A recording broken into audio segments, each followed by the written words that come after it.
What is up, everybody? Anthony here, 6 Scale Mafia, man. We are on episode 110 on the Saturday night.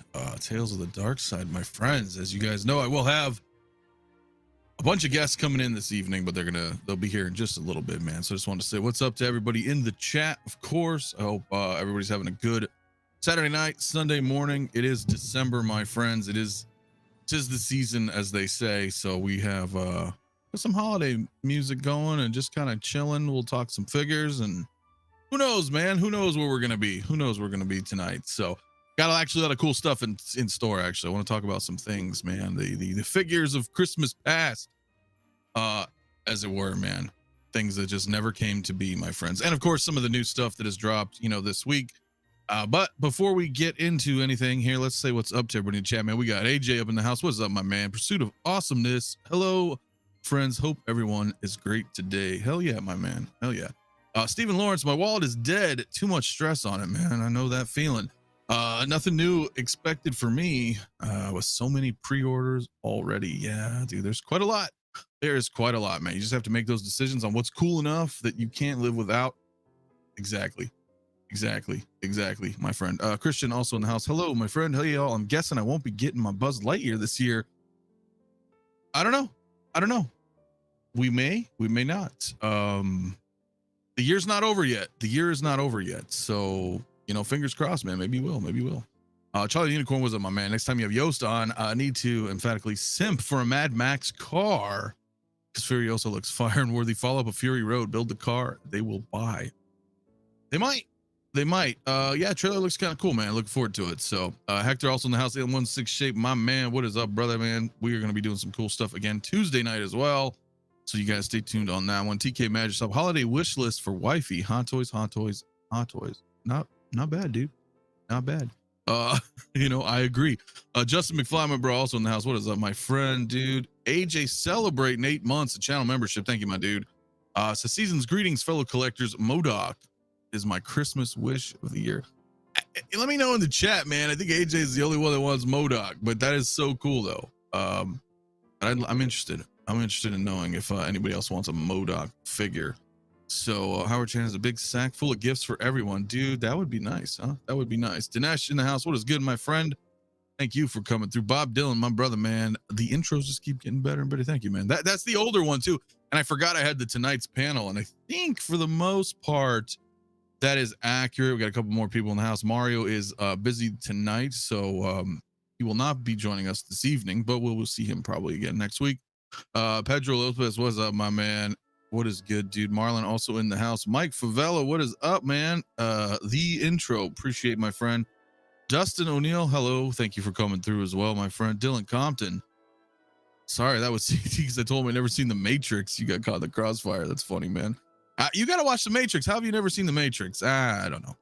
Aaron, what is up, my friend? Aaron Collects in the house. What is up, dude? My friend Oliver Poe was good as well. What's up, everyone? Hope you're doing well. As well, my friends. Steven, hello, my friend. Hi, all from Australia. Yeah, we got a couple people from Australia here watching as well, man. Watching the streams for a while and finally set up an account so I could join in, dude. I appreciate that, man. Thank you, man. Thank you, my friend. Welcome, man, to the Tales of the Dark Side, my man. Sean Breeze Collectibles as well. What is up, my friend? Who else we got? Ash Chase. What is up, Ash? Also in the house, man. Primetime Reviews. What's up, dude? How you doing, man? How are you, my friend? Renz Talentino as well, guys. Again, it goes without saying, go follow Renz on Instagram. Go check out his art. Amazing talent. If you haven't already, my friends. What is up, Renz, dude? Who else we got in here, man? Before we get into some stuff, Evangelium, what is up? Yo, let us go. Yeah, we're gonna get there. We're getting there, my man. We're gonna have some fun tonight, I think. So we got Late Bloomer Showtime. What's up, my man? What is up, Late Bloomer? Also in the house, man. Blur Dad Life. What's up, man? If I miss anybody, my apologies. You know how we go, man. We'll try to say what's up to everybody in the chats, man, before we begin. Positive vibes, my man. That is true, my friend. That is true. Tremble Dust, what's up, my friend? Dude, what's good as well? Amir in the house. What is up? Figure Freaks. You guys know it, man. You guys know it. Rob Passmore also here, man. What is up? Old 1/6 Collector. Happy holidays, my friends. Of course, Red in the Ledger also in the house. What's up, Red? How you doing, man? How you doing, my friend? Rockamon Chris celebrating 7 months of channel membership, dude. Awesome, my man. Awesome. This channel is so necessary in the current climate of toxicity. Thank you for being a beacon. Hey, look, I've got my share too, man, but I really try to, I really try, my man. So I appreciate that. I do appreciate that, my man. My chat's kind of flipping around in some weird way here, but my apologies, guys, if I don't get to everybody here. But yeah, sorry, man.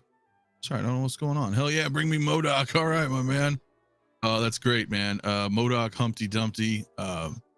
Okay, so we got a couple 𝗦𝗢𝗠 people out here. We got some 𝗦𝗢𝗠 people out here. Peyton Dukes, what is good, my man? Big week ahead. I had Dr. Doom come in today. Dude, congrats. Deluxe Ultra Magnus and Mark III 2.0 next week. Can't wait, bro. I need that Mark III. I'm still waiting for it. So congrats on all those, man, for sure. You need to add some Trek clips to the intro. I'm working on a Star Trek intro. I don't think that's going to go very well with a lot of folks, but the diehard Trekkies, man, you're going to like it. You're going to like it. 12-inch Moose Stream also in the house. What is good, my man? What is up, man? What is up? Stadler's dude was please release the ARF Trooper, the ATRT already. I know that should be around the corner, right? I think this should be around the corner. 10 case as well. What is going on? What's up, my man? And if anybody I missed, man, apologies. We're going to try to get into this here in just a minute. Lord Fog, what is up, my man? CT 603, my brother, what is good as well, man? Always a fun time having you guys all in here, dude. So yeah, so we got a couple people on the way. I think what we'll do is let's think about this, man, before we get into it. What did anybody get this week, man? Let me know in the chats, man. I'm gonna have a couple of people joining here, but I guess for the moment, man, as we start up, share your thoughts, man. I see some, like you said, you got the Mark III coming. Dr. Doom, anybody else getting any pickups in this week? Let me know, man, in the chat, man. Be interested to know. I've got some things coming on the way as well, man. I actually got the Mark III construction set. It's not here yet, but got it from Pop Culture, so from Australia, right? Shout out. But it's gonna take a little bit, so hopefully it's been almost like a week and a half, man. So hopefully that'll be here soon. Drachma Chris, 30 figures, dude. All Black Friday deals. He's not kidding. He is not kidding, guys. He went kind of crazy, man, which is fun if you can do it. Absolutely, man. So Charlie pre-ordered Medusa. That Medusa looks great, man. That TB League, I really kind of want it, but I'm just like, yeah, I don't know, man. I don't know if it's gonna fit, man. If I had Alexios from Assassin's Creed Odyssey, because I do have some Assassins, I don't have him. That would work kind of cool, I think, man. Kind of couple him up with that Medusa, but I don't have any other stuff like that, so it is kind of unfortunate. Electro, nice, my man. Captain Archer, of course, Blurred Dead, of course, man. You got to get your Archer in, dude. Damn, I'm late. What's up? Nah, Chris, we just started, my man. We are just starting right now. As a matter of fact, my man Desi in the house. What is up, bro? I haven't seen you in a bit. Thank you. What's up, man? Here tonight. What's up, man? All good. Thanks for having me, man. It's a nice Saturday night leading up to the holidays. Good to be here. Hell yeah, man. It's good to see you, man. I know it's been a little bit. You've been pretty busy and yes, just all over the place. Yes. Been pretty busy. Just got rid of my storage space finally yesterday. So glad I could do that. You got rid of it? Yeah, well, yeah, I had a storage space like a public I remember, storage. yeah, but right. So I finally got rid of it because the prices had gone up drastically. So did some cleansing. Got it. Now I have more money for more Hot Toys. So I don't have to pay that, but I have to, trim down a little bit, sell some stuff, but that's all good. Did you? So that's what you ended up doing, right? Okay, that's what I was wondering. Yeah. I was like, if you had the storage, I'm like, well, then where did the storage go? What's it? No, I had a lot of stuff in there. I had a full-size Warhammer 40K gaming table I had built, like a lot of 40K stuff. I had other stuff like just action figures that weren't Hot Toys I got rid of. So there's a lot of stuff I just sold or got rid of. Oof. Well, yeah. Hey, look, it was good.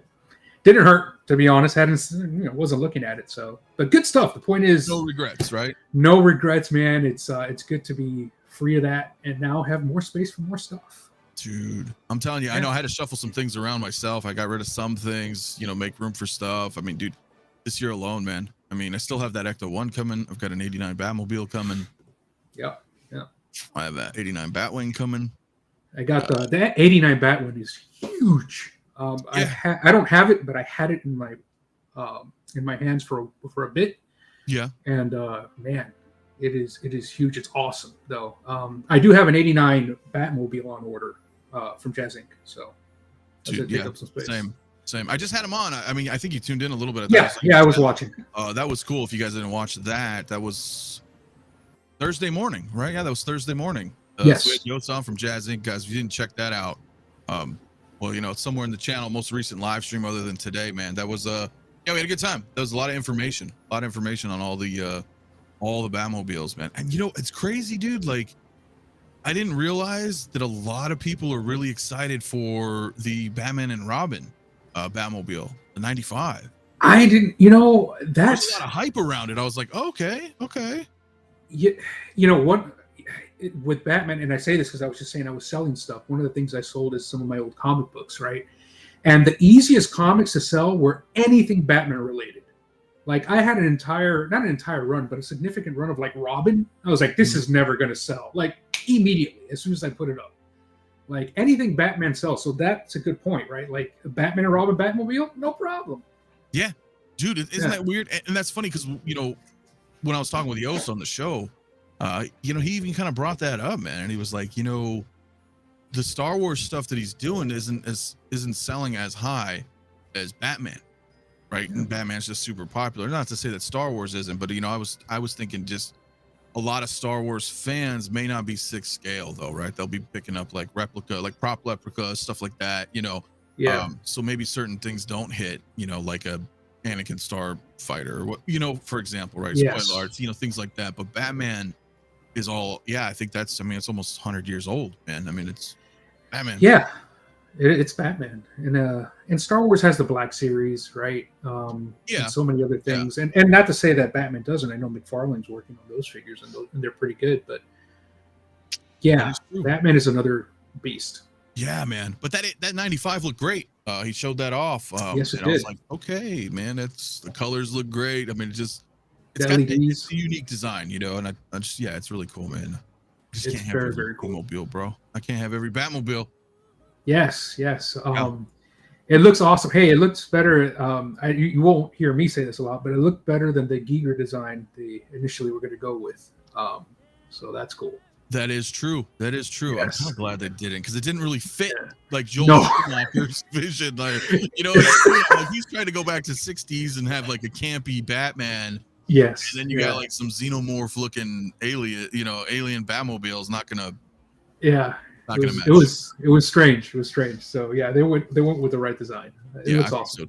I think so too. Thank you, my man, Bob Dylan, dude. Shout out, man. Dizzy's link in the channel right here, guys. If you haven't checked him out, I also have a link in the description as well. But I do appreciate that, man. Yeah. So we're gonna have Rob come on in, and brother Cousins Jay will be here shortly. Lael will be following in a little bit. Guys, before we get into like actually like figure talk and stuff, but yeah, that Batwing, right? I'm telling you, I have to figure it out, because I think what I'm going to do is take down my Star Wars. I got a couple of shelves right here. Boba Fett's there, and then Luke and Leia on the speeder bike Jedi versions. Return of the Jedi. They're going to have to be moved, because I think I have to mount that Batwing right there. Yeah, it is. It's huge. It's huge. It's freaking huge. So I'm not too sure, my man. Got the 95 Batmobile ordered 2. Got the 22 in Justice League not long ago. Let me some Batman, dude. That's awesome, man. That is awesome. Look, if I had the space and I had the money, it would be cool, because I just make a Bat garage, you know, just line them all up, and you know, that'd be excellent. Yeah, but that's like, you're like all Batman. Yeah. I mean, there's nowhere else I couldn't just play anything else, you know. Yeah, yeah, you don't have the space for it, right? Like that should be one hell of a room. No, it sucks, man. It sucks not having space. I mean, that's the one big problem with being a collector. All of us in the chat, I mean, we know, right? I mean, you know, the money thing, yeah, it's an issue. It can definitely be an issue, but sometimes we figure it out, right? We budget our own way, whatever works for us. So that part's already a given, right? Like, we're already like, okay, I got to figure out how I'm gonna do the money thing. Once you got that figured out, whatever you're comfortable with, well, the space is still finite. Yes. Yeah, to me, it's always a finance thing, right? Because when you run out of space, it's like, well, just build another house. It's like, well, right. Clearly, I'm not in the financial, you know, right? Most people aren't, to like just build an entire other space. So you, like you said, you work with what you got, right? You curate, right? I try not to collect. I try to curate, keep it moving, keep it fresh, right? So 100, man. You have to. Some of the problems for me, those is, me, with X06. I mean, I'm a diehard Star Trek fan too, so it's like I'm already in my head like how I'm building the cabinets for each series, and when I think about stuff like that, and you could relate, in a Star Wars sense too, right? Some people may do that as well, but just when I'm trying to break down Star Trek, I'm like, dude, this that's a whole room, bro. I mean, that's like this whole, and I want to have a shelf of a bunch of Borg alcoves all lit up and crazy. There's a lot of that look amazing, dude. Right? So, well, it's gonna happen. It's gonna happen, but it's that. Then where do you put it? How do you set it up? What do you do with the other stuff? I mean, yeah, and there's so much because X06 is going. It seems to be going strong, right? So we're gonna be getting more of that. There's so many different series within Star Trek. To your point, you're gonna need shelves for every single series, if not more. Yeah, because it's rough, man. I mean, because like right now I got one shelf that's just Voyager, Yeah, and that's cool. But then when you add more and more and more, then you're like, oh shit, like 6 shows or something, not including movies or like other kind of one-offs of sorts. Then you're like, dude, that's everything. So, and you love other stuff too. So then you're like, okay, what do we do? What do we do? And that would be, imagine 6 like Moduspace shelves. Right? One per basically, yeah. That's a lot. Yeah, that's a lot. That's a lot, dude. Yeah, I'm going with DF120s. So, because I've had my garage racks, for years. Yes. And like, well, I think it's time to expand it because everything back here is crammed. I mean, you're barely seeing. I mean, they're stuffed. So, and I don't like that. I want to be able to have the display have room to breathe. Yeah, you want to actually display them. Yeah, right, where they're not hiding behind each other. So because they will start to. Yeah, I mean, and I know you guys know out in the chat, man. That's what's going to start to happen. You start to kind of just, well, let me see if this shit'll fit right here, and then, because what can you do? What can you do? So it really sucks, dude. Damn, my man, Lewis, man, let me know, bro. Let me know. I have one left. If you need one, let me know. Hit me up on wherever social. Hit me up, man. I got you, dude. If you need one. I still have one Locutus left. So, yeah, man, it's going to be cool, dude. Is X06 making a shuttlecraft, Charlie? I don't know. That'd be huge. I couldn't tell you, my man. I couldn't tell you. I just do the videos and some photos. Well, I did Torres. That's it. But I'll be doing some more soon. But yeah, I don't know. Well, I don't know, man. We'll just stay tuned. Funky Cold Santa, my brother, also in the house, man. Space problems are difficult because I don't want to get rid of my stuff. I already have. Well, that's the problem, right? And that's what you're talking about right there, Desi. Like you had stuff in storage. You're like, shit, some of it's got to go. You don't want to get rid of it. I don't think any of us want to get rid of anything. No, I struggled with the boxes. Is at one point I was like, you know what? I'm just getting rid of the boxes, the Hot Toys boxes. Yeah. And I said, you know what? I don't want to do that. I'm either going to sell the figure with the box, or I'm going to keep the figure and the box. So, and I focused on that and I made it work. Like I said, I sold almost everything that wasn't Hot Toys. Right. Damn. I kept some statues. Toys, huh? Yeah, I sold most of the statues. I kept a few, like my big Prime ones. I kept those. Oh. Kept all the Hot Toys. I sold everything else, like action figures, McFarlane figures. I've had everything else, little statues, my Batman black and whites. Sold all that. Wars? Yeah. Sold all that. Yeah, I got to focus, right? So. Well, and that's hard too, right? I mean, because I'm in the same boat. I've got the quarter scale Ripley statue coming. That's awesome. Because I had to have her. And of course. and then I've got the 10 scale Iron Studios, the X-Men Age of Apocalypse line, plus Amazing. a couple other X-Men. So it's like it's not just in 6 scale, and then you have to really kind of determine like where are you gonna put this shit? Yeah. You have to get put somewhere, right? You have to get creative. Like I'm still in the process, but I have a table in front of my monitors right now, and that table is where I have the Jazzing Snow Speeder. So under that table, and that's like the centerpiece, under that table, it's all full of boxes, right? So I'm gonna get one of those like convention covers for the table where they go all the way to the bottom, so you won't be able to see the empty boxes, and it looks nice and neat. But you got to come up with all sorts of crazy idea to hide the boxes. I had mine under my bed for years, dude. Yeah. To the point where I was just like, I just got to keep cramming them in there and like Tetris, and every now and then I'd pull them out to reshuffle them to fit some more in there. And then eventually it was just like my roommate got a storage shed on his own. Yeah. And had space, and I was like, hey, you got some space in there, buddy. Let me bingo. Yeah, and now he doesn't use it anymore. So now I've kind of taken over it. So I'm like, I guess I'm one of those guys now. I gotta have a off-site location just to store boxes. Yeah. I mean, it's my apartment's not very big. I mean, there'd be nowhere to put this stuff. So Yeah, and the thing with the storage is like, again, you have it to store. I had it to store empty boxes, right? And it's like, man, how much? Why am I keeping the empty boxes again? Again, I decided to keep them, but I was like, I'm not going to pay more than the cost of one Hot Toys figure per month just to have a space to store empty boxes. yeah, I got because prices are going up, dude. Yeah. So it's really it's bad, man. Dude, Keith, my man, that's actually a very good question, isn't it? Not. Would you ever sell items in your collection that were gifts? For me, I don't think so. I don't think so. I think you know what? No, I have in the past. Like my wife has given me like some old collectible, and I told her, look, what do you think? She's like, sell it. Doesn't matter. So I was like, something small, not something major. I think what it comes down to is maybe time. Yeah, which is kind of rough, right? Because like, let's say I gave you something. I was like, hey, dude, here's something, thoughtful, whatever, guy, some figure, whatever. Yeah. At least a year or two, man, because maybe you're changing maybe you've shifted. Yes. Then it becomes out of place of sorts, because then you're like, well, wait a minute, I don't, but I feel like you need some time. That's rough because that would suck, all right? Like being real, right? If someone gifted you something and then, a week later, she just fucking got rid of it. It's like, yeah, no, that would be I can make money off this. Then it's like, it's kind of a shitty thing, I think. But I think anytime it's been very rare where I've done that, and it always involved a conversation before doing it. It's like, look, and they're like, yeah, of course, go ahead. Yeah, it's very, very rare. Yeah, that's how I would kind of look at it. But Jay, brother, cousins in the house, my man. Hey, Jay, what's up? What's going on, everybody? Desi, what's up? I know it's been a while. It's been a minute. I've been behind the scenes watching, but it's good to be in front of the camera, my man.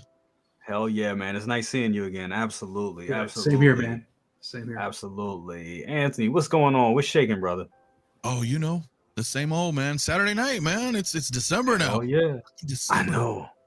It's December. Dude, we're at the end. We're at the end of the year. Sorry, I was late, y'all. Dude. No, take your time, dude. Everybody's kind of trickling in. We got Rob on his way. We got Lael on his way. So we're just chatting with everybody in the chat, talking about stuff. Can you imagine though, bro? Dude, it's already December. Last year, it feels like not even that long ago. I did the our community tier. Remember when we voted? I had everybody in the chat vote for like, is this figure, DC, B, or A list, right? And I had to do that in 2 streams because there were so many, right? Exactly. That was fun. I'm doing that again. I got it already set up, so that's going to be on this. I think what I'm going to do is I'm going to do on the 16th, 2 weeks from today. So 2 weeks from today, we're going to do the votes for all the Hot Toy releases of the year. I think I'll do it on Saturday night, the part 1, and then on my Tuesday night show, we'll follow up on the part 2 because there's so many. Oh, that's perfect. That's kind of cool, perfect. Right? Because then we have different people on different shows, and then the members are the ones, the community is the ones voting. And but I can't believe it's been a year since I did. I was like, damn, that went quick. That went quick, my man. Time goes. This year just flew by ridiculously. Just flew by. It's a lot, man. I mean, we're at. I think if I look, so what I ended up doing, guys, I'll just give you a kind of a brief overview here really quick. Let me pull this up because, on my computer here, I have a folder because, like I said, I was working earlier today, and right now, minus the quarter scales, I didn't add the quarter scales, were 72 releases. Oh, wow. Yeah. So that's why I was like, okay, I got to break this up again in 2 shows. So yeah. And then I figured, if I do it on the 16th and 18th, we'll be close because we're probably going to get a couple more releases, you know what I mean, before 2 weeks from now. So then I can add those to it, and then, we can kind of go from there. So, damn, dude. What else you guys, what are you guys expecting to come out, in the next couple of weeks that you're looking forward to, if anything? Strange. Yeah. I'm surprised we didn't get that this week. I was really calling that. I was really thinking that we were gonna get that one this week. Yeah. I want Dead Strange. I'm I'm thinking Death Strange, and then the updated Green Goblin with the updated suit where because I've got that one on order. The hobo one or whatever. Yeah. That's I'm not gonna be a getting good that, but I know a lot of people, like yourself included, many people in the chat are looking forward to that one. Dead Strange, dude. Like that's really all I think that's it. Because I mean, Vader's not coming. Oh wow. No, I don't think Vader's I coming. don't think. I don't think Vader's coming. And you know, to be fair, he was scheduled from October to March, so you know, that's it. Speaking of that, I had a friend today hit me up, a friend I haven't seen in a while, a collector friend that lives locally. And he came and was at his house and everything, and he was like, "Yeah, man, I got something for you." I was like, "What?" And he gave me a damn Grand Inquisitor. And I was like, "Dude, are you serious?" Oh, like a gift? Whoa. Yeah. Well, that's freaking sweet. Like, so what, you have it in hand, or was it like a shipped thing, or? He's giving it to me. It's upstairs. Wifey was like, "This is a Christmas present. We're wrapping it for you."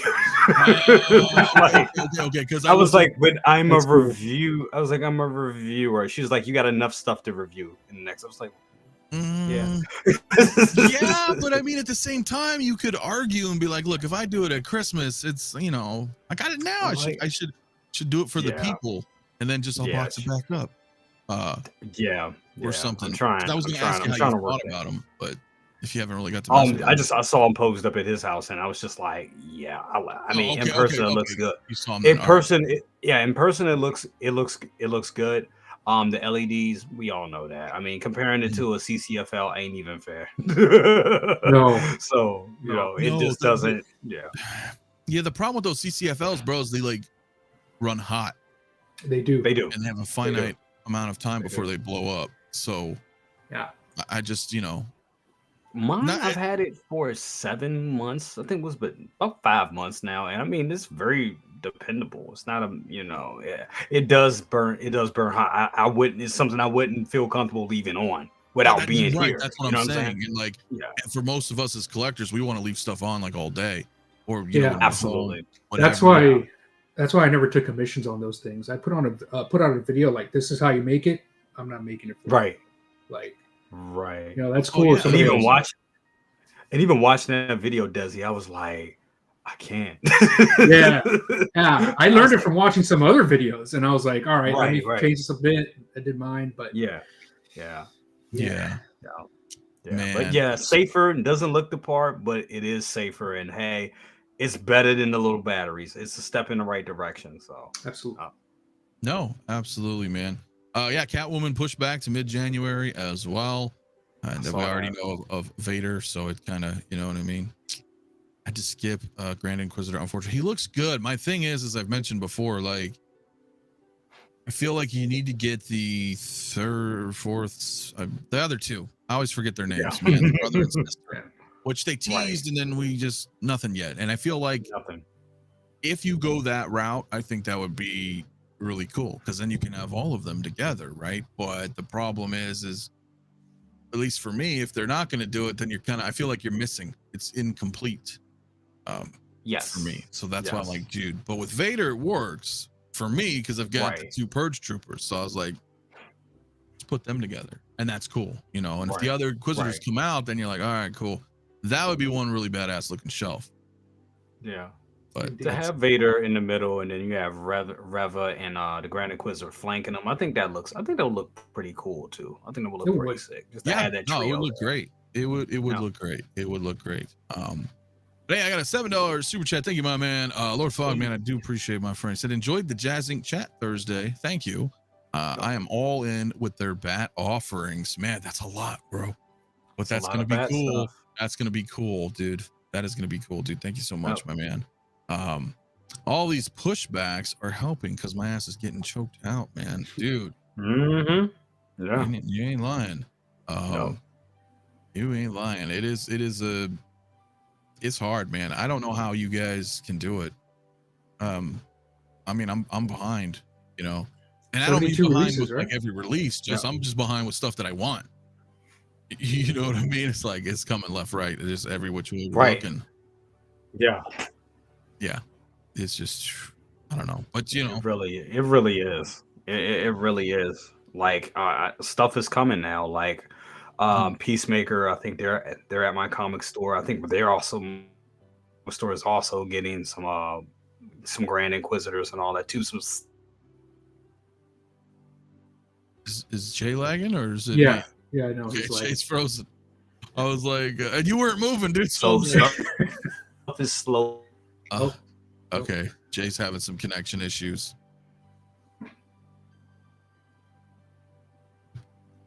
nope. Hey there, Jay. And again. To be continued. I brought him up just to, all right, so he's gonna probably have to reconnect, guys, because yeah, he just straight lagged out. I don't know what the hell happened there. That shit was kind of funny, man. So he was talking about it, but yeah, so guys, he'll probably be right back in a second, man. Yeah, he lagged out. Jay got caught in the Matrix. He did, man. Glitch. Yeah, he's been having problems all night. So yeah, hopefully we'll see what happens, man. Here he is right now, man. My man, Evangelium. I'll throw my hands up. Say, fuck it, I can't get it.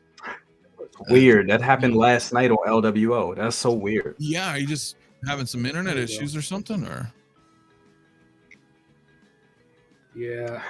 Yeah, it happened last night on LWO, and I actually had to run through the hotspot on my phone. So I don't know if there's something going on in my neighborhood or they're doing some type of internet throttling. I don't know. It was weird. Yeah, it's weird, man. You know, I'm talking and I'm like, I can't. Yeah, I can't. I was like, I could hear myself, and then I just bleeped out, and I was like, "Oh, this is me." Yeah, like I can hear you. You're a little choppy right now, but well, that's I don't know what's going on with you. Still, can you hear me now? I can hear you. Yeah, we can hear you. Maybe he's hiccuping. Maybe we're. I think so. Okay. Jay's looking around. He's blinking. His head's bobbing. I think we're solid. I think we're solid. We're not solid. No. We're not solid, guys. we're trying. Oh man, Jay is in the Matrix.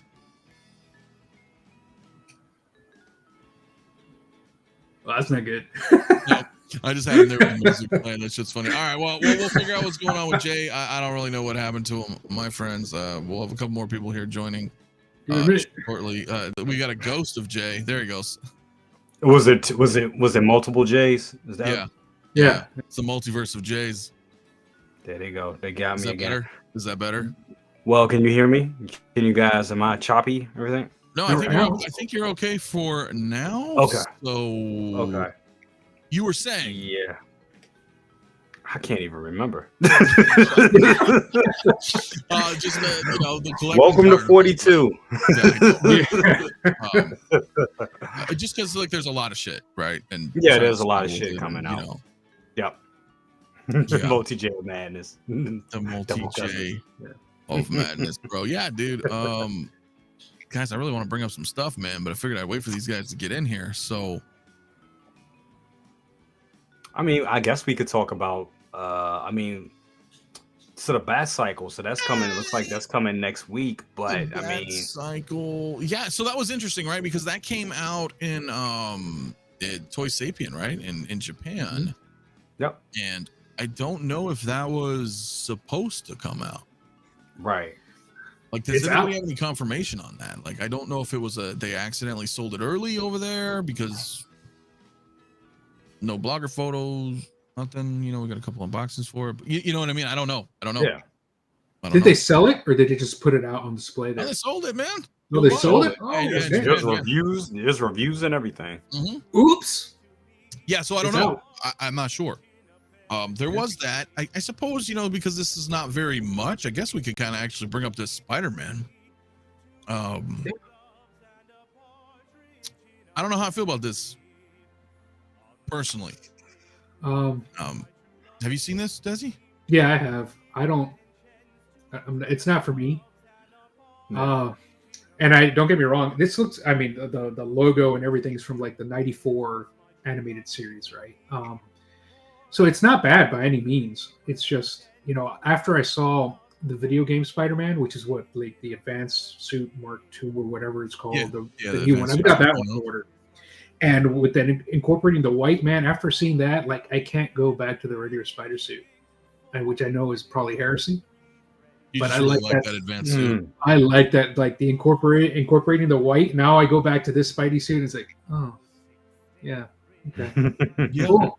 I could get that. I could get that. Yeah. The problem for me is I have the classic suit Spidey, and I feel like it's true. Not that old. I don't, and I'm not. I don't know. I don't know. Maybe it's because we're just seeing like 4 images. I mean,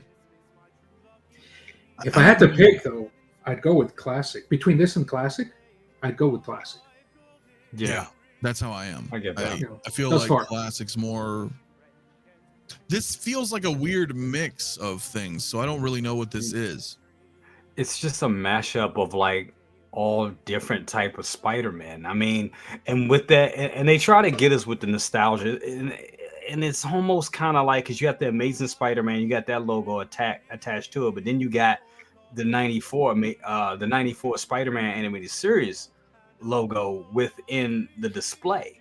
And my whole thing is, this is not that Spider-Man at all. Yep. So it's like, what are we doing here? I don't know. And it's limited, right? Nope. So there's that, and that kind of sucks, because if you do want just a Spider-Man, you're like, oh shit, I gotta get in the queue. Yep. Hopefully, I don't even know how many sideshows getting allocated. I don't think they said it yet. No, I don't think they did either. So and I think it's a little hard because, I get it. And I love Spider-Man, bro, but I'm not collecting a ton of Spider-Mans. And then you've got classic suit Spidey, which, I think a lot of people who are Spider-Man's fans probably picked up already. And then you've got, as Desi mentioned, right, with Spider-Man 2, the, PlayStation game, we got a whole line of that coming out now. It's a lot of Spider-Man. You get the multiverse, the hell's the name of the damn movie? Across the Spider-Verse. Yep. We got a lot of that coming. So there's a lot of Spider-Man, but I think, if you're like collecting Spider-Man, then yeah, this is cool. But I can't go deep into all that again, because I did that before, years ago. I had all them Spideys and I love it, but then you're just like, it's a bit much. So general consensus, only 1,500 pieces or so, I think. I don't know, Clinton. I don't know. It's like it is comic book masterpiece, so it is a CMS line, but I'm not too sure. It's kind of a cash grab. More than kind of a cash grab, kind of a bit of a cash grab when you think about it. Well, because I think some cash grabs are okay. Yes, of course, of course. So I know we're going to talk about one, later on in the show. We're going to talk about one. Like you already know. Well, right. All so some of it is, some of them is good, but I think with this one right here, it's almost kind of like a half-hearted, here's a classic Spider-Man, but it's not really. It's like you said, it's just an amalgamation of different Spider-Man. Now, with that being said, because it is exclusive, am I going to try to get it? Yeah, for shits and grins, I'll try to get it. And with my luck, I'll actually get it, because I really don't care about it. But because it is exclusive, it's going to be worth something to somebody. So of course, I think it's flip value wise, definitely. So, but I have somebody here who may have an opinion about this Spider-Man. My man, Robert Bryan Burnett. What is up, Rob? Hey. Well, hello there. How are you? I'm good. I'm good. Yeah, you know what? I got a second brother cousin's opinion. My astute colleague, he's bang on the money on this one. I mean, look, this is a good figure. It's a good figure, but they've released much better Spider-Man figures in various lines. And I look at this, I'm wondering, why are they releasing this? The classic Spider-Man suit from the end of No Way Home. That's kind of here's okay. Since you asked me to weigh in on this, I have liked their classic lines. Like I love that Iron Man suit with the clear exo shield. I mean, I love this idea, but they've been supporting the Spider-Man movies, the Sam Raimi Spider-Man movies, the Marvel Spider-Man movies, Spider-Man Across the Spider-Verse movies. They've got 3 different Spider-Man lines. Spider-Man lines. And so this, it's like come on. The thing is that Hot Toys is traditionally known for creating movie TV figures. And I understand why they lean into their, occasionally they'll go back in and be like, okay, we're going to do a classic comic line. Right. But they're only doing classic comic figures of movie figures. Like, it's not like they're going back and doing, I don't know, take your pick. Like, where's the Black Knight? Which we saw rumors of at the end of Eternals. They're only going back and doing figures they already have the rights for as comic book characters. Just it feels like their entire line of these is a cash grab. Yes. And it doesn't feel like the rest of what Hot Toys is doing. You think like it would be cool if they did a comic line that was like, say, I don't know, like Wolverine? Well, okay, Beast, like Cyclops. Yeah, why don't they do that? Why don't they do an X-Men line like Mondo is? I know. If they're going to do a comic line, but I don't think they can, because they can only get the rights to the figures they've already made. They have to be adjacent. You might be onto something, because I mean, if you think about the comic origin line, the one that you're talking about, the one right here, it's hard to see right now, but the comic book origins, he's got the plastic over him, right? With which I like that figure a lot, but it doesn't fit in with the last 600 figures Hot Toys have done. No, but the hopes is that they will continue like a comic line, which I can appreciate but I feel like you might be right, because then we got the War Machine comic one, and then we also got the stealth suit one of Iron Man. So it's like 2 Iron Man, a War Machine, the Spider-Man. So it I mean, even the Punisher War Machine is some hybrid thing. Yeah, he's from the game. Yeah, I mean, the game. Oh, that's another line. Okay, pardon me. So you've got your Raimi Spider-Man movies, the MCU Spider-Man movies, the Across the Spider-Verse animated films, and the game.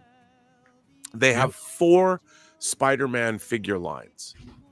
And it's like, okay. And by the way, they've all been great. Oh, yeah. They're all great figures. But then now you've got a 5th Spider-Man line. What is it about this figure that is worthy of they've even got the same webbing accessory that we've seen in all these other figures. Yes. There's not a reconceptualization of the webbing to be comic accurate. Like, if they did a McFarlane Spider-Man line, that might be cool. Yeah. This has a McFarlane face feel with the big eyes. Yep. They look silver, and I don't know if it's the photos or they look silver.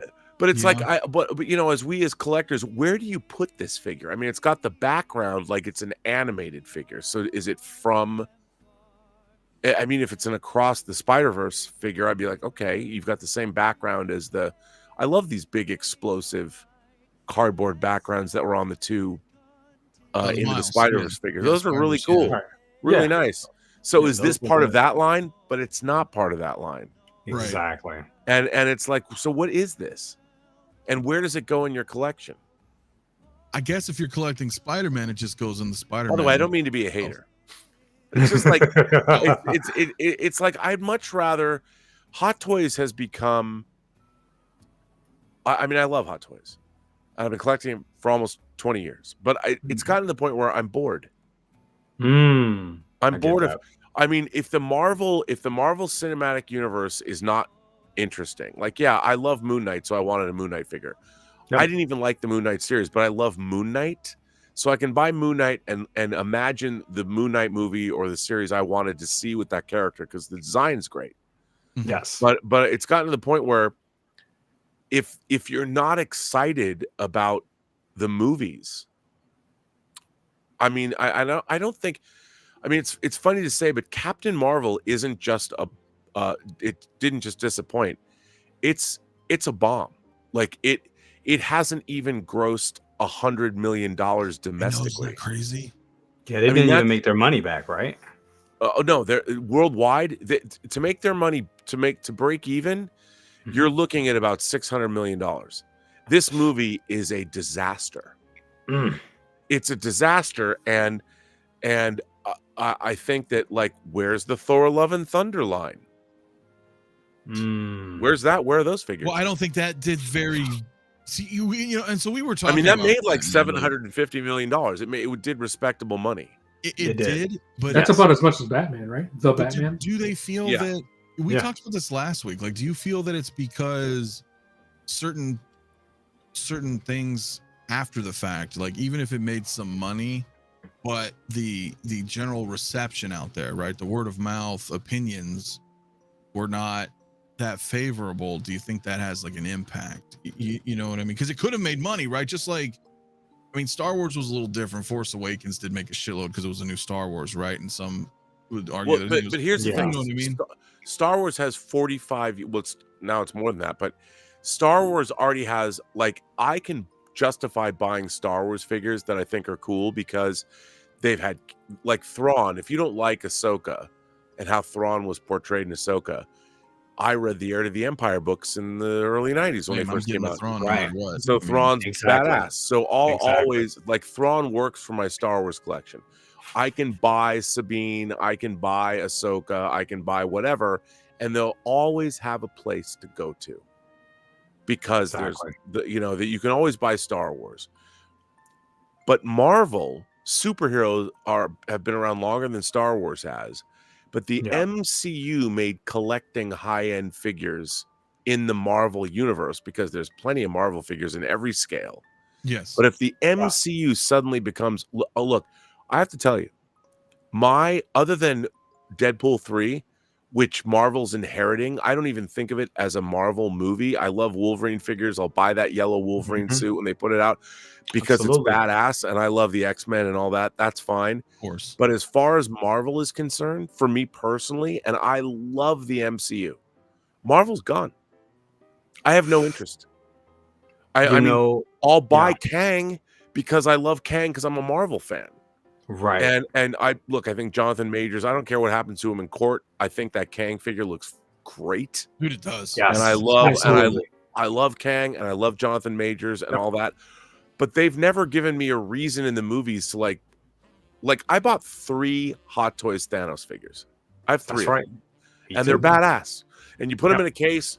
I've got my Thanos throne, the third-party big throne. He's sitting on the throne. Then I got the 2 other. I've got sad Thanos crying on the ground, and I've got and it's like Thanos will never be tainted.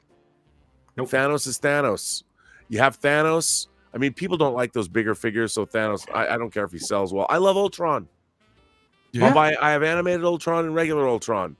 And that Ultron figure is badass. People don't love Ultron. I love Ultron. I love Ultron from the comics. So I'll always buy an Ultron figure.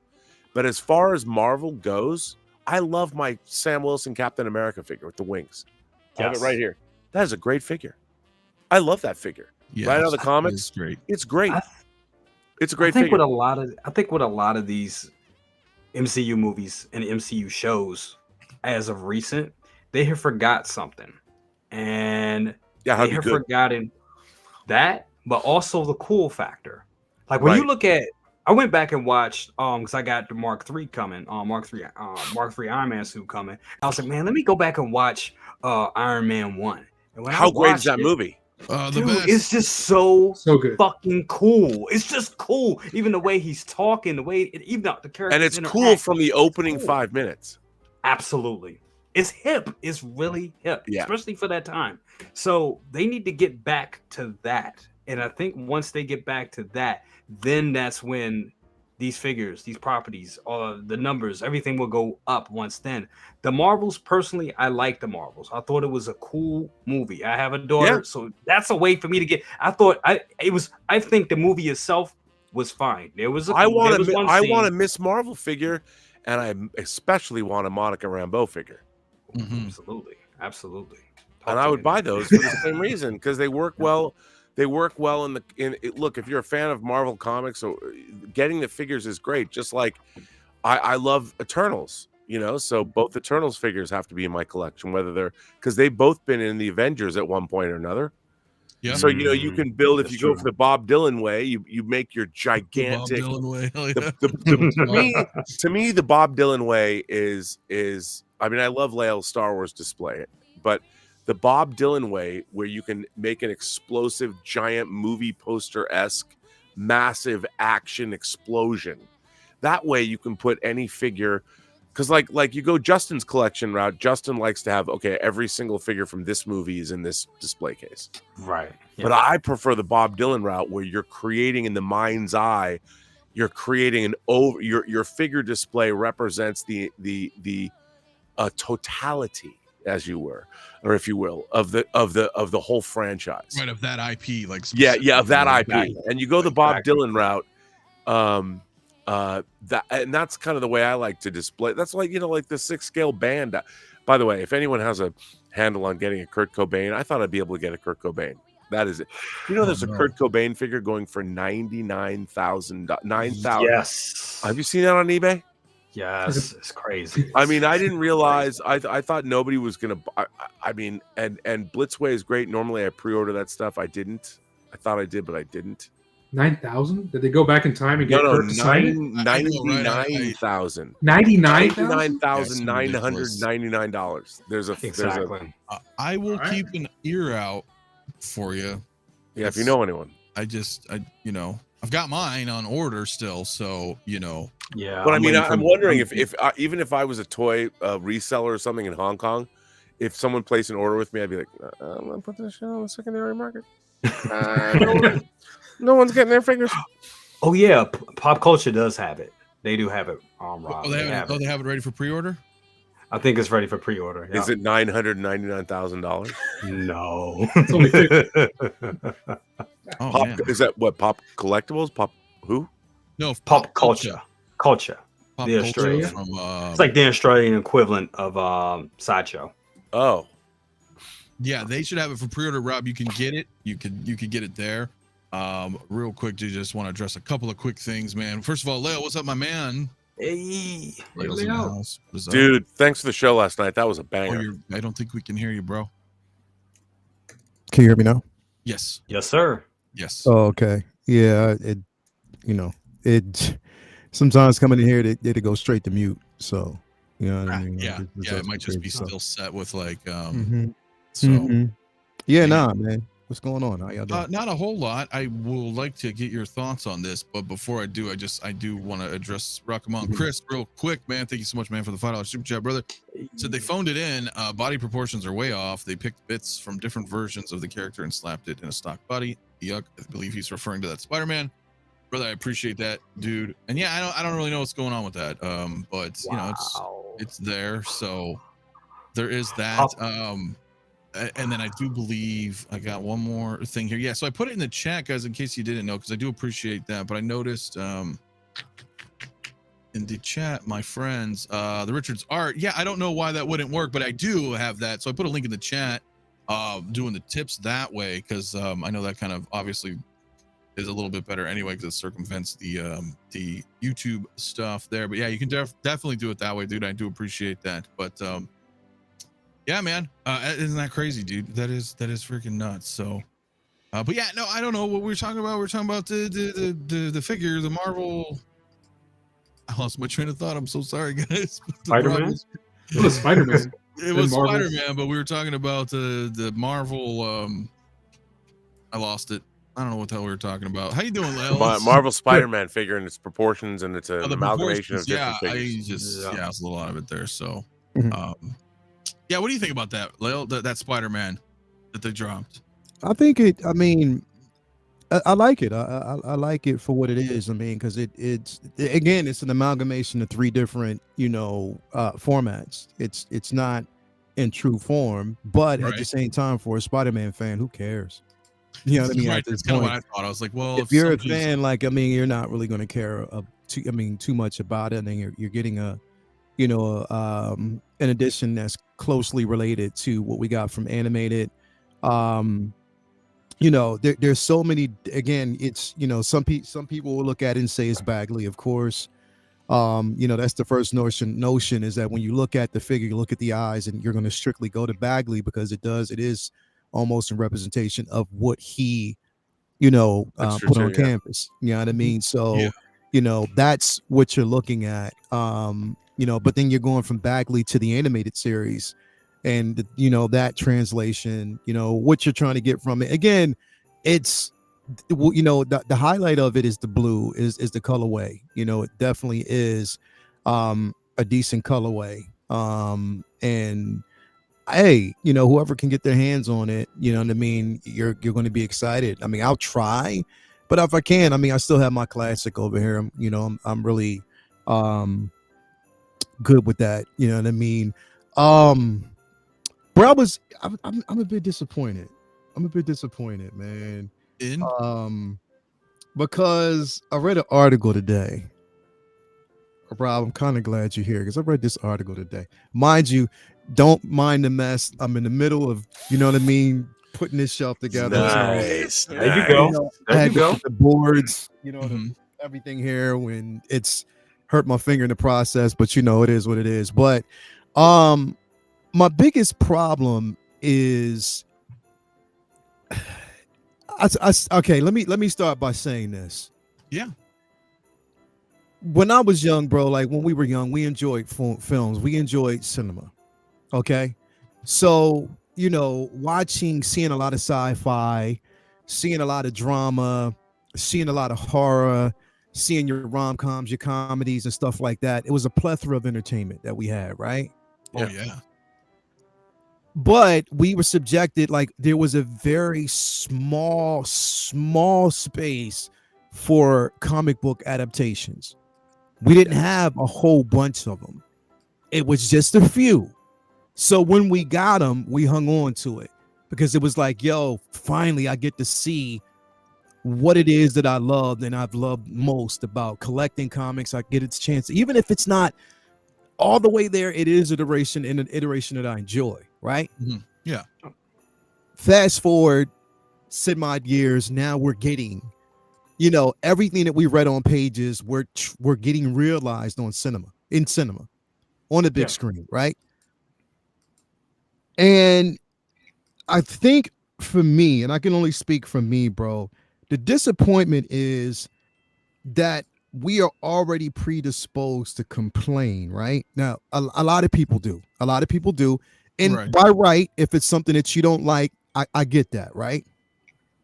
That's us in the community because we reserve that right because we actually love the IP. So if you love it, then you're going to actually have opinions about it. Rob, I read an article today from Jodie Foster, bro. I did too, as a matter of fact. I know where you're going with this. Bro. Wow.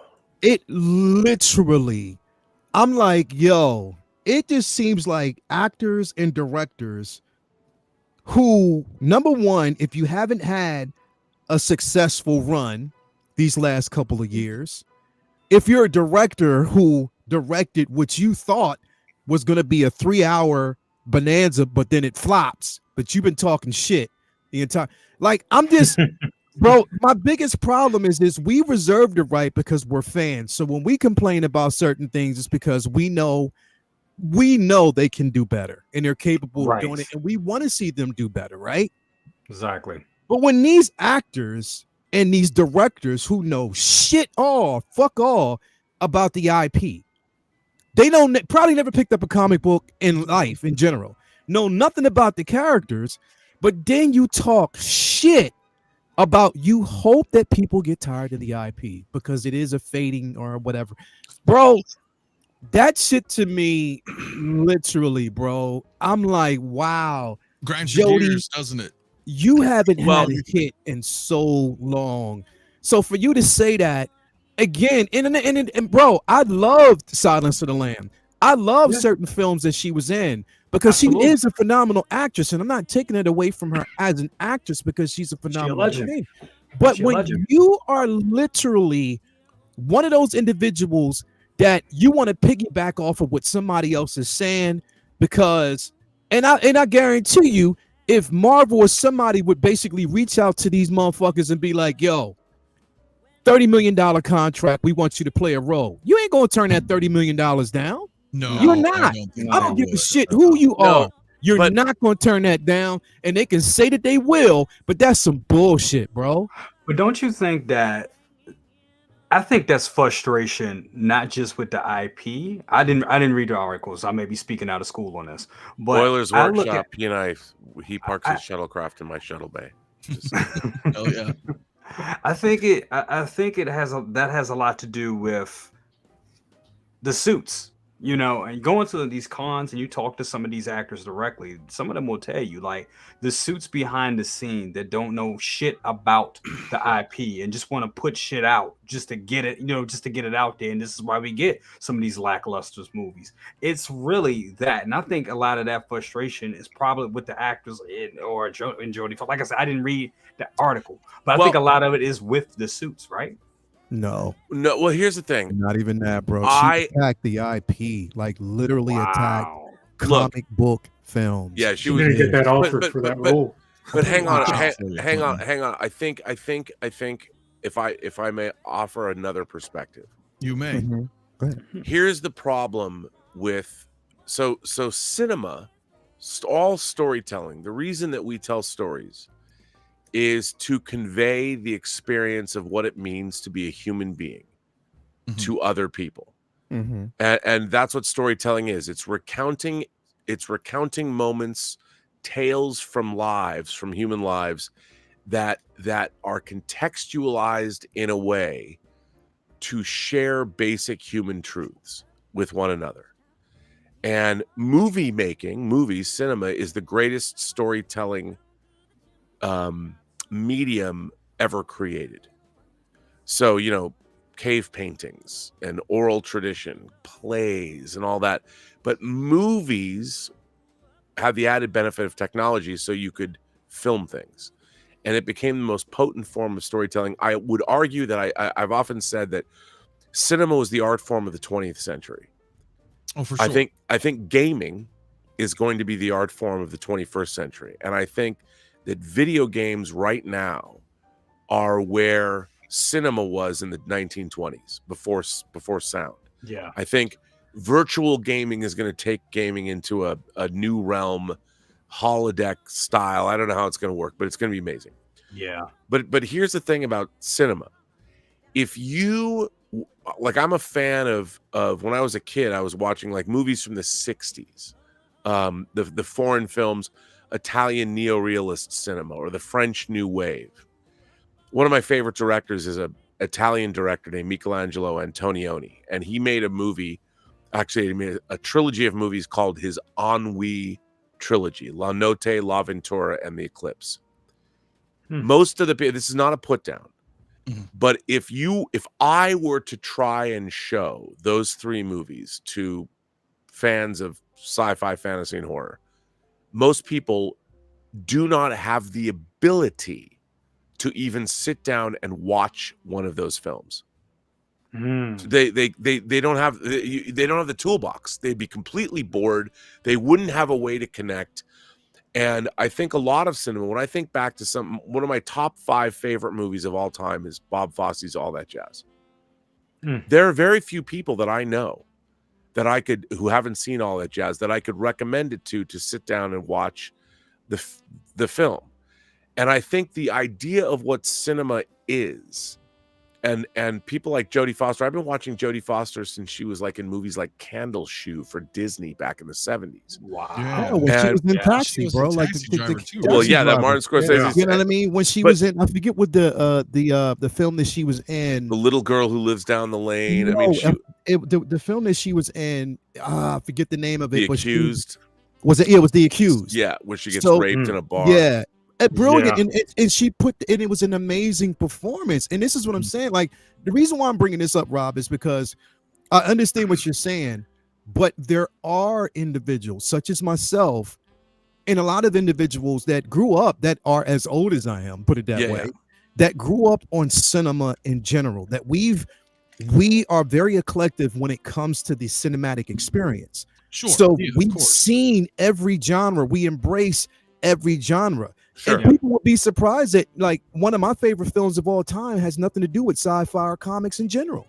You know what I mean? No, of course, but what I say that because there are a lot of us who are, comic book and sci-fi connoisseurs that enjoy all types of films, and we are willing to give it a chance. We're not shitting on these particular films. We're not shitting on the cinematic experience that we get and the enjoyment that we get from these films. But yet, people like that, and those individuals, who are, they again, you have cinematic experience, you have classical theater training, you've gone through people who have that experience they just have this tendency, and it becomes like a level of like almost hubris and arrogance when you shit on other people who enjoyed that experience and who might actually be in that particular genre. That's crazy to me. No, but I think that the what they're reacting to is the fact that a motion picture studio,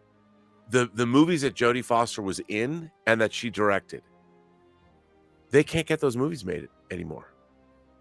And nobody would make the Accused is an incredible film. Nobody would make that today. Contact. No studio would make Contact today. It would be a streaming show. So her entire career, she has 50 years behind her of movie making. She's worked with all these incredible directors. I don't think even Silence of the Lambs would not be made by that won Oscars for picture, actor, and actress. That movie would not be made by a studio today. But I feel like but they're responding. All these people, like, we love comic book movies because we never got them before. But what's happened is, and it's not just when people say they're upset about comic book movies, they're not just talking about comic book movies. They're talking about they're using comic books because there's so many of them. But what they're really saying is studio franchise IP filmmaking. The motion picture studios are basically making disposable entertainments. And like, look, I love Infinity War and Endgame, but I'll tell you something. I'll watch The Godfather 100 times more than I'll watch any of my favorite comic book movies. Look, here if I can, and let me just throw this out to you just quickly. These are the top grossing movies of 1984. Okay, they're the top 10. Ghostbusters, Beverly Hills Cop, Indiana Jones and the Temple of Doom, Gremlins, The Karate Kid, Police Academy, Footloose, Romancing the Stone, Star Trek III: The Search for Spock, and Splash. Those are all amazing. They're amazing films. All amazing. The studios today would never make them.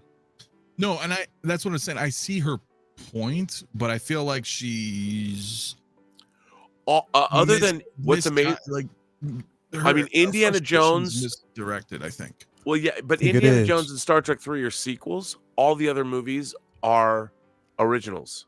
Yeah. And the thing is, what has happened is the Hollywood studios are they're making movies for the global audience, which means like some of my favorite movies of all time that were studio movies. The Verdict in 1982. I'm always talking about The Verdict. That movie would never get made today. Sidney Lumet, an incredible director. Paul Newman, legal thriller.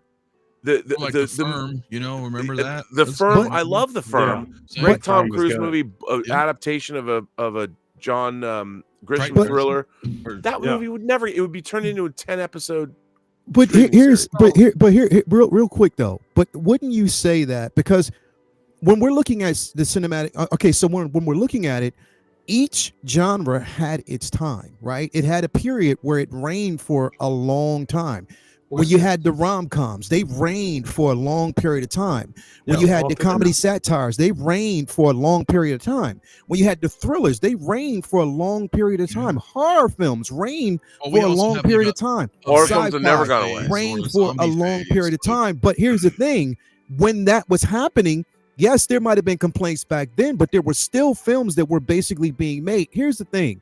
We're talking about a genre, comic book films, that it may look like we've had a long-term run. It hasn't been a long run. Like, it really, really hasn't been. It's just picked up. It picked up within the last 12 or so or 13 years. You know what I mean? It did. Let's start with 2018. Exactly. I mean, sorry, not 2018. 1980. I'm sorry. Let's start with 1998. Let's go from there. That's really when it started.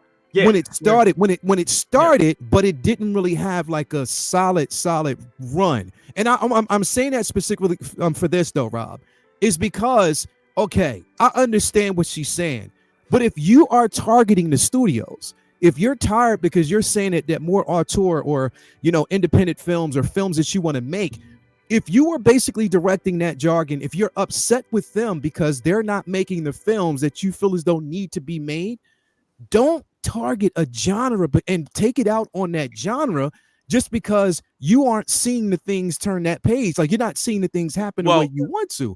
And that's what these directors, these actors, all of them are doing. And here's the thing, is it's like, yo, I enjoy every genre of film, everything, even independent films, things that, a lot of people probably wouldn't watch.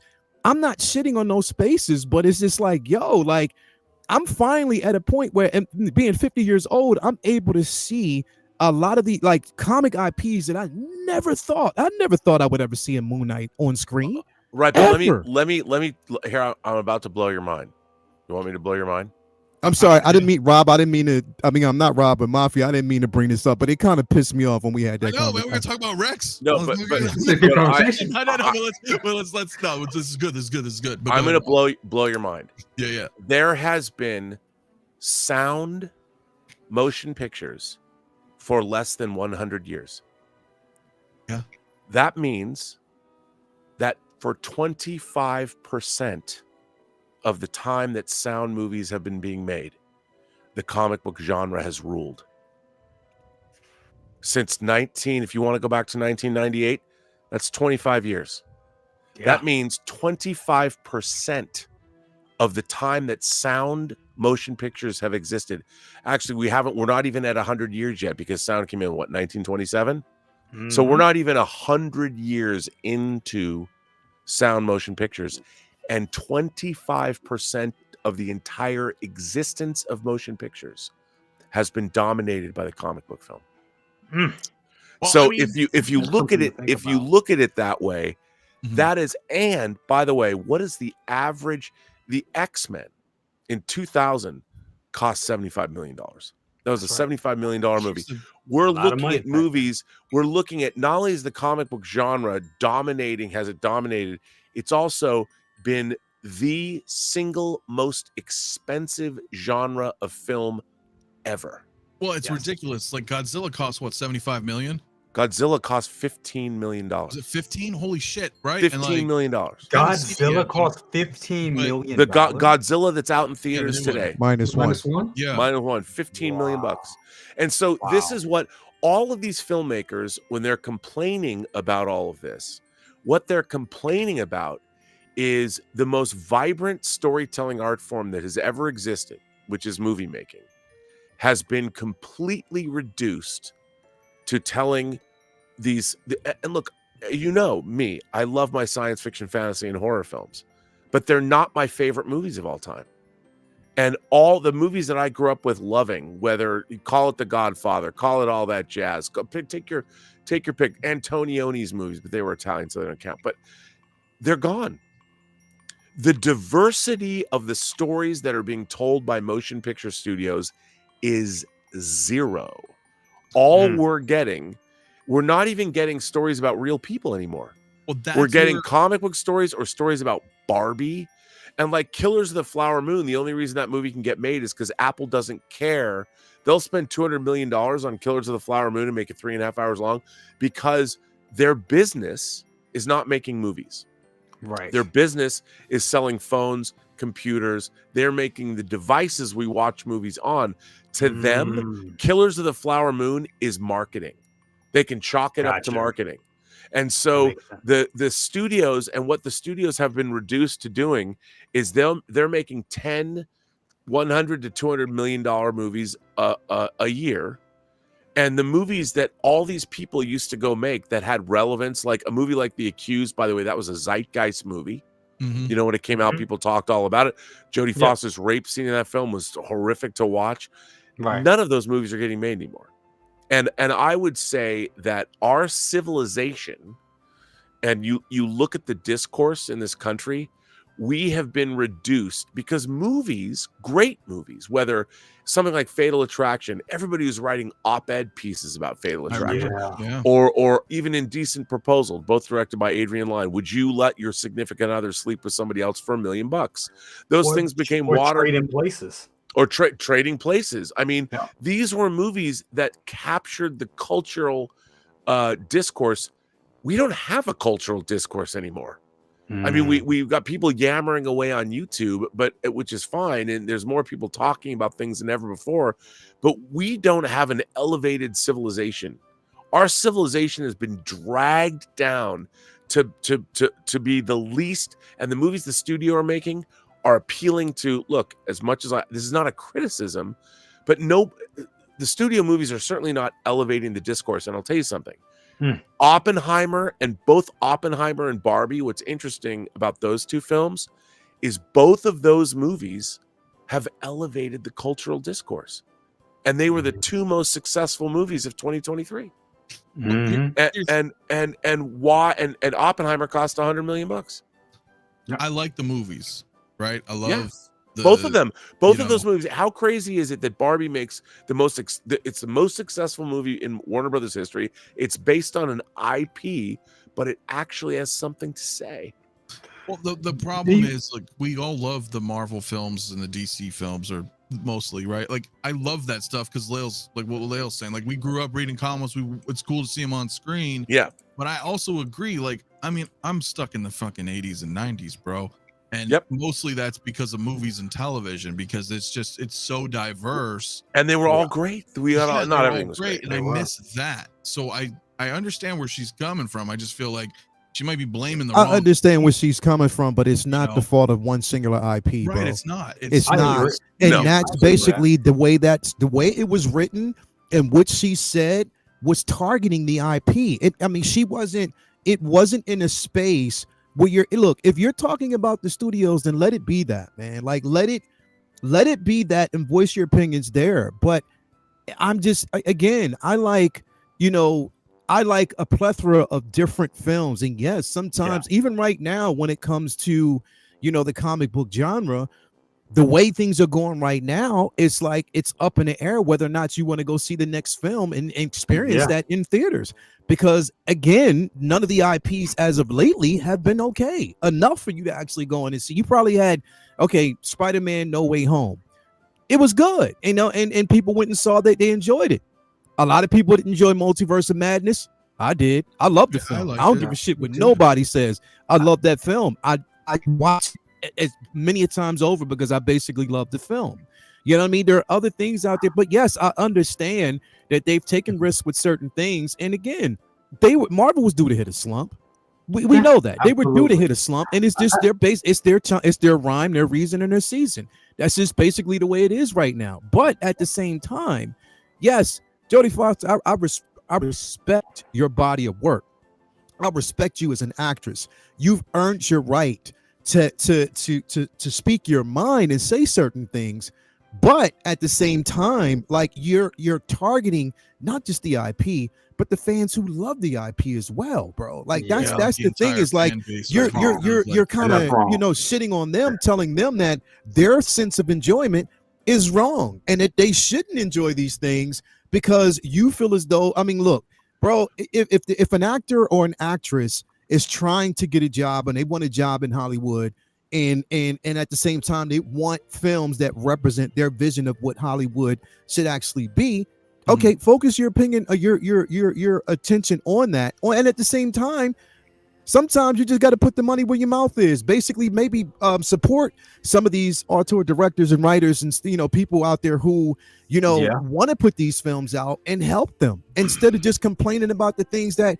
And I'm not in Hollywood enough to really know how things work. But I do know that, again, if you want something bad enough, there's ways that you can actually get it instead of just attacking and just like just pouring gasoline, constant gasoline on an IP that is right now basically struggling. It is. They don't want to tell you it is, but it is. The biggest problem right now with it and when people are feeling like that, I think it is not just the IPs or just these big tentpole movies. I think it's also how we consume content at this point right now. That's we part watch of it too. Movies completely different now. We watch movie because a lot of us are watching stuff online, and then we're watching a lot of TV shows, and some of these TV shows are actually movies, actually miniseries that are movies that are just cut up in parts. They're not exactly movies. So it's all in how it's the viewing experience. Technology. Yeah, the viewing experience itself has changed. Man, so streaming changed everything. Everything. And then the pandemic also changed everything. Yep. So does that change they have to get with the tastes, times, though, right? I mean, or is it just that there's a younger generation that grew up subjected to superhero movies that's all they know? Whereas with us, we grew up with every fucking type of genre, but we are also in a unique position because we also are fans of comic books. So of course, we want to see these movies, we want to see these TV shows, but I think we also want to see all the other genres of stuff that we've known our whole lives, where the newer generation, as Rob pointed out, there's also been stuff that kind of moved the needle. Like I was telling my wife about it because she's about 5 years younger than me, and I was like, man, I remember when the Blair Witch Project came out and how they were making it seem like, oh, it was just found footage because found footage movies were new at that time. That took off. And that shit took off. And I thought about it. I was like, damn, that's like the perfect student film. It probably didn't even cost that much to make because you didn't see a goddamn thing. And it was amazing. It was amazing. It did big numbers. Bro, when the Wayans came out and started doing all them damn scary movie parodies and stuff like that, bro, that was a space for them. They got in and then everybody started latching on to that. It's just, I mean, that's just the way and look, bro, it's a niche. Everything is, and I look at it as like a niche, a temporary niche, or it might, just depending. Comic book, look, movies have a space, thrillers have a space, rom-coms, comedies, independent, they have a space, and everybody should. But what I'm saying is, if we who enjoy these films aren't complaining about these other genres and putting them down, you know what I mean? Why is it that these and bro, like I said, I'm a geek, so I'm supposed to, Rob, I'm a fucking geek. I'm supposed to defend this genre, bro. No, I'm supposed to feel like it, bro. No, but it's you're absolutely right. But here's the problem. Comic book movies cost $200 million to make. And the thing is, the studios, like the movies that we grew up loving, Ghostbusters didn't cost that. And I understand the world has changed and things are different, but movies have become way too expensive. And another thing is the business, the audiences, movies do not matter in the culture the way they used to. And the fact is, you put out Baldur's Gate 3. Baldur's Gate 3. Perked me up. Baldur's Gate 3, one of the great video games ever made. How much money did that movie make? Or did that game make? That game, Baldur's Gate 3, is way more relevant to our culture right now because younger people are playing it, older people are playing it. Baldur's Gate 3, people who grew up with video games, the experience of playing Baldur's Gate 3 is far more involving and far more satisfying than any movie you're going to see this year. I'm telling you, I beat it 4 times, bro. Everybody's mad at me because I'm like, they're like, where are you? I'm like, dude, I'm fucking Baldur's But this is, and the thing is, this is the thing that all movies are entertainment, and in the 20th century, there was no better entertainment than movies. Movies were the best. And now the problem is that movies are 100 years old. Not quite yet. Like I said, it's not quite. But the thing about movies is the comic book genre as a genre. You know what my favorite comic book movie is of all time? Blue is the warmest color. You're probably looking at yourselves going, wait, what? Blue is the warmest color, a French lesbian relationship movie. Is my favorite comic book adaptation of all time, and no one knows what it is, but it's a comic book adaptation the same way that The Crow is one of my favorite comic book movies of all time. Yep. Or Road They to do Perdition. get graphic, just like the comic book too. Oh yeah, man. History of There's Violence. but the history of 300's a violence. I comic mean, book movie. It's blue is the warmest color. It's more of like a sexual exploration. it's also And- a devastating I mean, the Yeah, movie, it's Yeah. the relationship in that. Yeah, you the got to end- watch the movie to kind of It's 3 hours, a 3-hour long French film, but the movie's incredible. It's devastating. But the thing is, the superhero genre, as much as we like it, the stories within the superhero genre are in a way sort of limited to the fact that you have a hero that's going to be fighting a villain. Yeah. And at the end of the day, how many times can you watch variations of that theme? Now, we love the world. And when what the MCU did that was so smart was basically origin stories for superheroes are all kind of the same. Even fans will be like, I don't need to see another origin story. Let's just jump into it.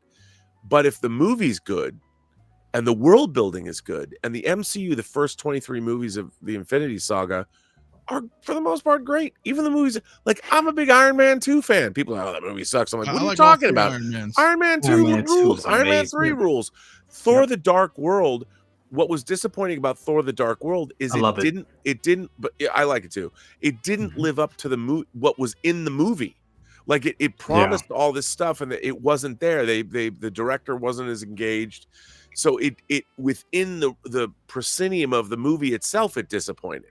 But overall, when you look at it in the context of the Infinity Saga, those 23 movies, it's still pretty interesting. It's still Chris Hemsworth being Thor, and there's a lot in there. The problem is, and I think what's happening with phases 4 and 5, they have clearly shown that they do not know what they're doing, which is what's so frustrating for all of us. It's like, wait a minute, you guys have 23 movies, and those 23 movies collectively, the average gross, if you take all 23 and add them up and divide them by 23, was over $1 billion a movie. Jeez. 23 movies that had an average gross of $1 billion when all is said and done. And we're all looking at Marvel going, wait a minute, how are you able to do that? And like, we can tell you what's wrong with phases 4 and 5. Like, why don't you just ask us? We can watch those movies, and if you had a roundtable conversation with the 5 of us here right now, we could tell you everything wrong with phases 4 and 5 in very simple terms. Well, yeah, and we sit there and we're wondering. Same with all of our IPs, all of the IPs. Forget talking about the identity politics or whatever that we're leaning into. The problem is we're not getting stories that are truthful to the subject matter. Yes. And that's all we want. And the Infinity Saga is a perfect example of how do you take an IP that exists in one format, comic books, and transmute it into movies and do a wonderful job of it. It's right there. Everything that's in the and it works. And then when it doesn't work, we ask ourselves, wait a minute, how come it stopped working? And well, here's real quick though, Rob. Because, go ahead. And I want to Mafia. I want to tie this all even back into collecting right now. And it's like the reason why I'm bringing this up, right? Yeah. Okay. So real quick, I'm going to say basically one of my favorite comic book films to date right now for me, because they took what we knew about the comic book genre. He carefully picked this particular comic because of the subject matter, and it was perfectly done no matter how long people think it is. I fucking love Watchmen. I don't give a fuck what people say. That fucking film was dope as shit. Yeah, I like the Watchmen. And there was no clear winner, and the heroes fucking lost. That's just the way it was. And that's what you had to follow the entire film. So I love that. But here's one thing, and this is what I'm saying. A lot of what we're suffering through right now with the comic book genre, again, we had to go through pandemic. We had to go through, again, changing of the guard between Bob, what was it, Iger and 𝗕𝗘𝗖𝗢𝗠𝗘, and what happened between them two. Yep. Then on top of that, Rob, I'm telling you, these writers knew that strike was coming. They knew that strike was coming earlier on. And again, we started getting lackluster material, literally as a pushback and a middle finger to Hollywood saying, fuck y'all. A lot of that, in my opinion, that's what basically happened. But here's my thing, and I'm saying this for a reason, right? What would happen if the pushback continues. And I was watching the other day, Rob, you and John Campion. Y'all said something that I totally agree with, and I have been saying for the longest fucking time. Us, the viewers, the people who safeguard the genre that we love, us as a community, we are a gift and a fucking curse to the genre. And the reason why I say that is because when there's constant complaining and always targeting and a lot of shit that's basically said to a writer and a director, what happens? These writers, these directors say, fuck that. I don't want to touch your IP. I'm staying away from it. I don't want no parts of it. Hell no. Even if you approach one, they'd be like, oh, you want me to direct what? And that's part of, oh, hell no. Because I don't want that smoke. I don't want to be accused of doing what? And there's some good directors, some good writers that could have touched the IP and could have done some really good things, but they refuse to do it because, again, the pushback they get by some of us, again, and we have the right to really, voice our opinions, but then sometimes we hurt it. Now, bringing it back to collecting as well, bro, what would happen if all of this basically continued, right? DC or Warner Brothers, Disney, and these companies, or Sony, Universal, these companies who have these IP and control over it, what if they just said, you know what? Fuck y'all. We're not doing shit else. Fuck the IP. Let's give it to whoever else. And you're not going to see shit for a couple years. Hence, what happens is we don't see the IP. There's no marketing for it. No reason to make a figure at that point. Well, then we're stuck in the past again. Exactly. And Hot Toys has to go back to the well to give us grails. And exactly. Well, and that's what. By the way, that's what they're doing. They're these figure companies, and what have they? It's a genius move. I mean, InArts is figured out. We're just going to make figures that have already been made, but we're going to make them better and charge twice as much. Yeah. And we collectors, we lap it up. And like I've always said, the funny thing about it is, look, no doubt I've got my InArts Joker, the 2-pack right over there. It's amazing. I have the Hot Toys DX Joker, the first one, which is at the time was a great figure. Still like it, love posing it up and all that. But at the end of the day, InArt is only so far. I mean, making figures that already exist. And they're living on making figures that we already have, whether it's Harry Potter, Gandalf, because I have a $300 Gandalf figure. It's pretty good. How much better is the InArt? The InArt figure is perfect, but when it's sitting on a shelf, if you were standing 10 feet away from a shelf and you were looking at the Asmus, whatever, the $300 one, and then you were looking at the InArt, the trained person might know, but the average person that wouldn't. And the funny thing about it is, the only things that sell are the marquee figures. So ultimately, we're doomed to wind up buying the same figures that we've already bought over and over. Do you know how many Thor figures, if I go all the way back to Vigo? That's kind of where I was at. Like, through the years, I'm like, most of my stuff's one-off. Most of it. Like, how many times from 1977, from the early bird set or whatever, how many times have you bought a Darth Vader action figure in your life? I probably bought 50. Bro. And it's keep like, on buying it because you love it. Look at Desi up there thinking like, damn, I bought a lot. That was one multiplied by pi. Yeah, I don't know. The first time I bought that first Kenner 12-inch Darth Vader figure with the cloth cape. Yeah. And I loved it. It was sitting on my entire youth, and you holding his red lightsaber up. Yep. You flick it right out the wrist. It was a little plastic piece. You flip up. You popped it right in. Well, that was the little one, but I mean the 12-inch one with the definitely. And by the way, you go back and I remember when those 12-inch figures first came out. That Luke, even though he kind of had a weird expression, that Han Solo, that 12-inch Han Solo, was awesome. Yeah, that first Kenner, definitely was for what it was, bro. For what it was awesome. So was the Luke, the cloth uniform. You had the grappling hook. Chewbacca was a little goofy. Even Boba Fett, which was hard plastic, was awesome. Oh, and that was 1979, 80. I've been buying the same GD figures for almost 50 effing years. Mego came out with the world's greatest superheroes, Batman, Spider-Man, Superman, in 1973.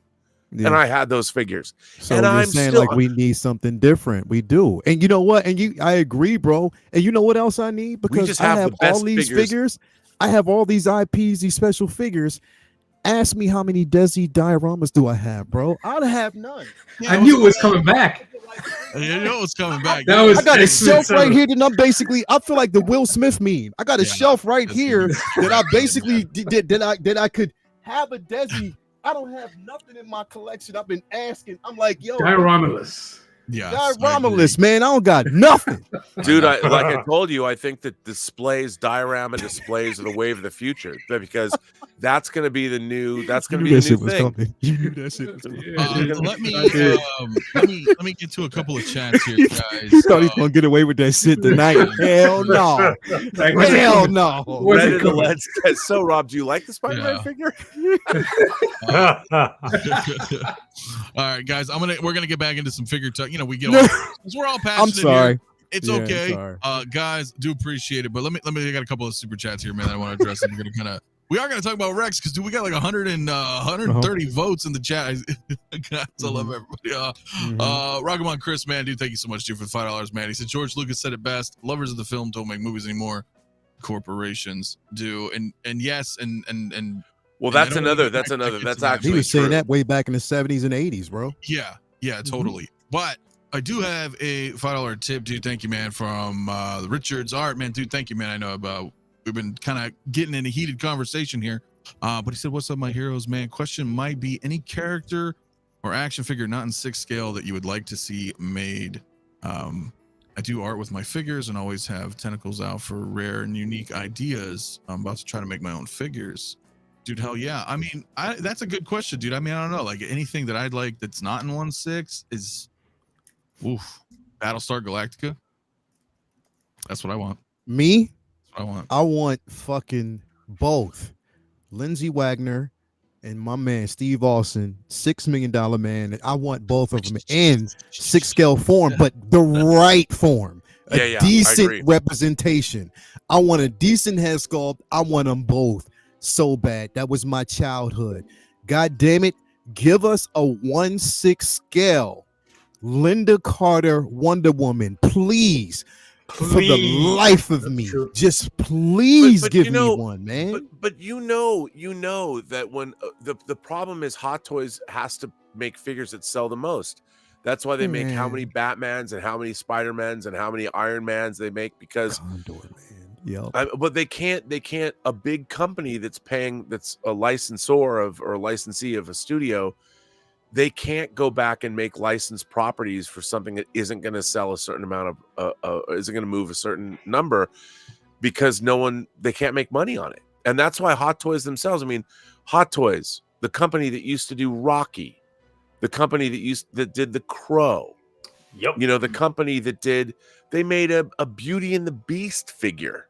You mean to tell me they would not make money on a Linda Carter figure, bro? A Linda Carter Wonder Woman figure? No, because here's the thing. Audiences today, unless that figure was an in-art quality figure, unless it was one of their artisan figures, which people would buy it simply because of that. And I think if they made a Linda Carter in-art figure, they might sell out of it. But really?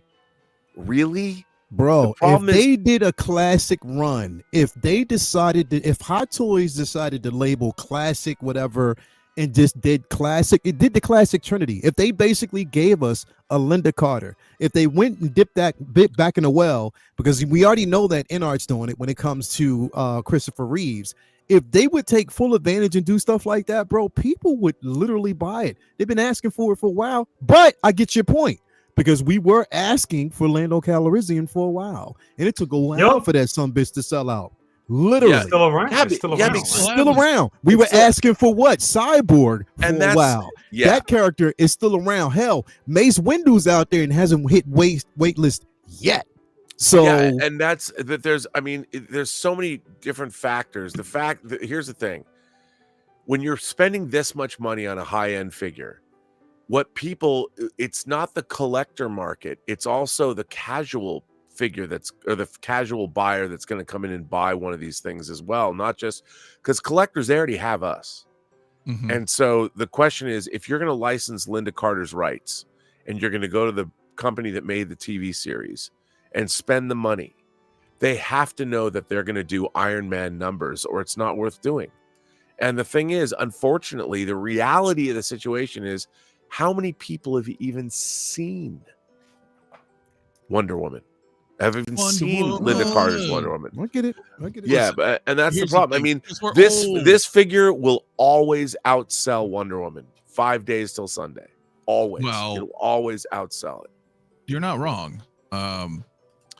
Let's talk about it then, shall we? All I know is, and I just sent you a picture of Miss Carter, and and if they made that, I think a lot of people would buy it. They just need to be reminded.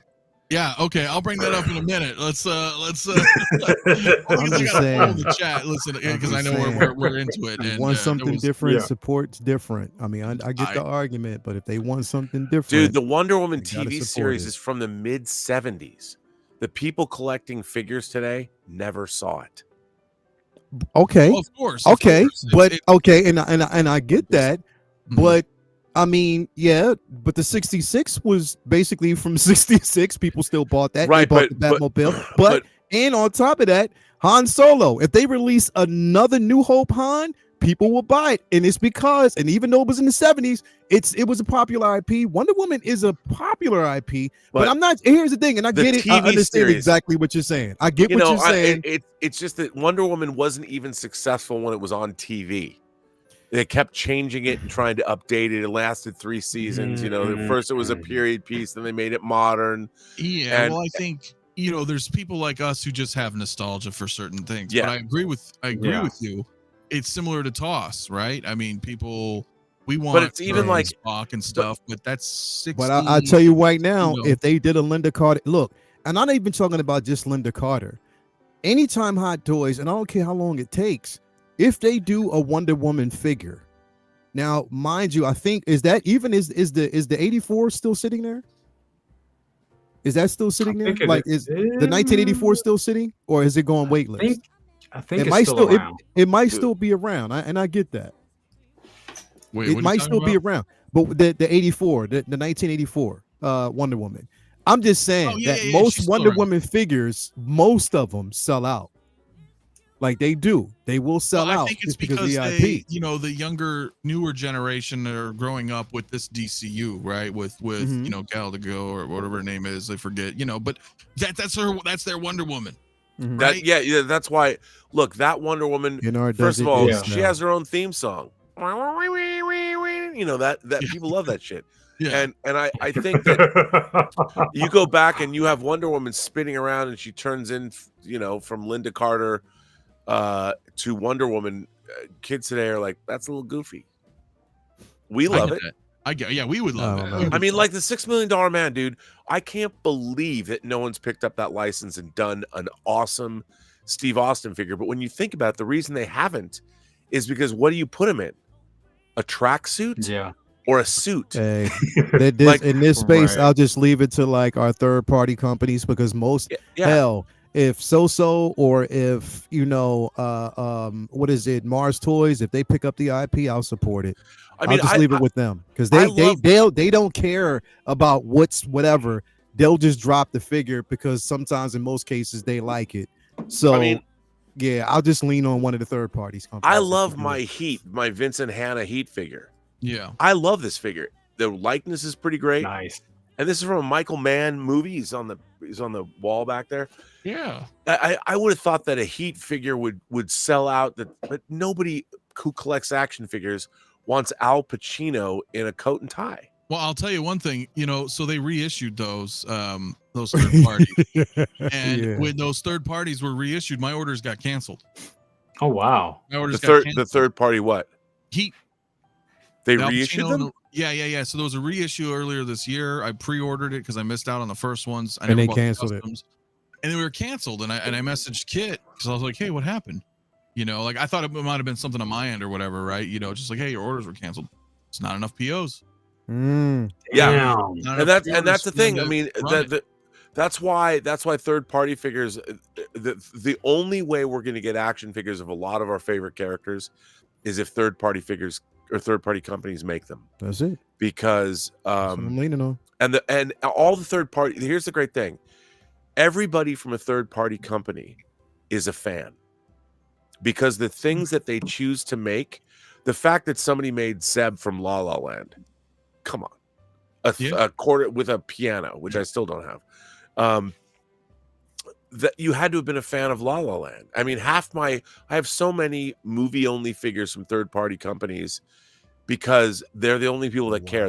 And they know that there's only going to be 100 people that want to buy these figures, but they'll make them. 𝗕𝗘𝗢𝗢𝗠𝗘 bad. Yo, real quick though, because this is probably one of the dopest Christmas trees I've seen in a long time. But can you solo this real quick? Off the rails, so yeah, let's solo real quick. Just check this out. Check this out. All right. Oh, is this the? Oh yeah, I saw that. You saw that? That's hilarious. That shit is incredible, bro. Yeah, man. But not all right. So talk about the Rex, bro. Go ahead and talk about the Rex. I'm sorry. Want to talk about the Rex? I want to talk about the Rex, guys. Let's talk about the Rex. I want to talk about the mail. Looks good. That shit. All right. Yeah. So look, I got to vote in the chat. As you guys clearly know, it's 132 votes. It's fine. It's whatever. I think this is cool for a lot of Clone Wars fans because the primary thing here, right, is you get the Phase 1 armor. I know I was talking to Dylan Compton earlier, man. So shout out to Dylan because he knows way more about this than I do. But you know, some people are like, oh, I don't know, why do we got another Rex? Because Rex is in stock and this doesn't have a head sculpt, but it doesn't really need one. It's $5 cheaper, or $5 more. I'm sorry, but I think it's cool, man. I don't really collect the prequels or the clones. Yeah, I know, Blitz. 2 hours in, we're getting to Rex. Getting to the Rex. But I just kind of wanted to hear your guys' thoughts. I didn't really get to talk a lot about it with you guys. I mean, this is from the Ahsoka show, so you know, I think is this only a matter for people who just want Phase 1? You think? Nah, strategic. You know, Jay and I, we talked briefly, right? Because I remember I was on your show Thursday. I know I had to kind of jet a little earlier. But you could say that, yeah, it's a cash grab, but I don't think cash grabs are bad, right? Because this is something that they can put out. It's a gap filler of sorts. I don't feel like it's something that, you know, a lot of people are like, I see people like sometimes complain and be like, well, why would they do this when they can do X, Y, and Z? And I'm like, well, this isn't that difficult for them to do. So it's not like it's interfering with production. Girl. Endless possibilities with this. That's the beauty of it. Is that I mean, again, it might be on the side of a small percentage of individuals, but I think this is a great thing. I think them releasing this, and I said this earlier on, he was on this show a total of like how long? Less than 2 minutes if you gather it all together. Like less than 2 to 3 minutes of screen time. Not even. And they still dropped this particular figure, which means there's possibilities for them to drop more, even from episode 5. You know what I mean? Like they can give us a younger Ahsoka. They can basically go back and give us an artisan Anakin, Darkside Anakin. You know what I mean? There's so many things that they can actually give us. And they did promise. I mean, they a week ago they put out that statement, that video saying that they were going to release more figures from this line. So they're just showing you that they are. It's just that they started with Rex. You know what I mean? As far as like the other figures that they're going to jump into. But I do think it's a good thing, man. And it's not always bad. A lot of people who want the Phase 1, they get a chance to get that. Like I said before, though, the only thing that will probably hurt slightly is the simple fact that Rex is still sitting. You know what I mean? So that's the only thing that I think that will probably the Phase 1 armor. Yeah. Like, that's what I want. And it's a lighter armor. It's a lighter. It's not that green tint that you get from the Rex figure. This is basically like a brighter armor. You get the Phase 1. You don't get the head sculpt, but again, they're just staying accurate to that episode because we never saw him without the helmet. We didn't see any of the clones without the helmet. So it is what it is. Yeah. No, I'm with that. I think this is great for, you know, the fans out there who do want it. It's just it's interesting with the voting that, you know, 18% are interested, 52 are not, and 30 are indifferent. I just put a third option for, you know, and I know this isn't going to be a banger, but I think for the people who want, you know, clones and particularly like Phase 1, you know, this is kind of error proof in a sense, right? 'Cause you could put it with your Ahsoka line if you wanted. You could put it with the Clone Wars line if you want. You could put it with the prequels movies if you want. I mean, you could just mix them all together. So he has potential. And yeah, I agree with Euler's workshop. What he just said, I do. The most upset party about the Rex was probably Sideshow. That's the truth, bro. It is the truth. That's the truth. Yeah, they're really the only ones that can prevent this from being a cash grab, if you will. True. Like the only bad part about this is what Leo said, is that the first Rex is kind of still sitting, and that's not really bad necessarily. It's just, look, man, you're going to water down your brand, Hot Toys, on Star Wars, right? If you keep doing this. But if Sideshow says, okay, this is awesome, instead of ordering 20,000, we're going to order 2. Exactly. All right, you prevent it from being a cash grab. Don't overstock yourself. So they're in control. Yep. They don't get greedy. Like, they just scale back like they did most of their figures. It goes on wait list. Whoever gets it, gets it. Whoever doesn't, go through another reseller. You're right. If they just scale back on those things, man, like, I agree. And if you don't get it, like, relax, man. There'll be another one. Clearly, we're seeing it. And it won't, it's not a reissue, right? It's a new one. It doesn't take anything away from the first one, right? Like, you're good if you don't get it. So if you just keep that mentality, it works. Yeah. It'd be interesting to see, like, a comparison once this comes out, because, correct me if I'm wrong, and I think CT was saying this, I think he was saying this last night on LWO, that this is actually based on somebody that's actually in the costume, whereas the other one was, I mean, we had that body before. It was Clone Wars first. It was based off, just the Rex. That Rex. But this one's actually based off, somebody actually in a costume. So I wonder with the, how the proportions, like, will it be different? Will they do anything different? Will it, or will it just be wise? It's going to be the same, bro. It's just the armor's different. You get the phase 1 swap outs, which I think is what people want.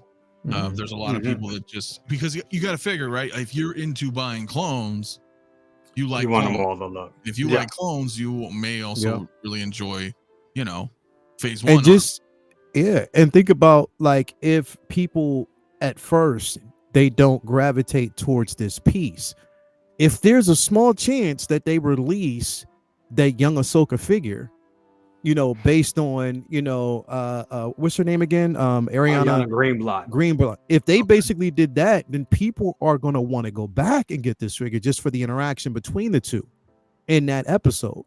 So there'll be some people that might do that as well, just to kind of complete that line. So again, it's a move. I mean, is it a gamble? Yeah.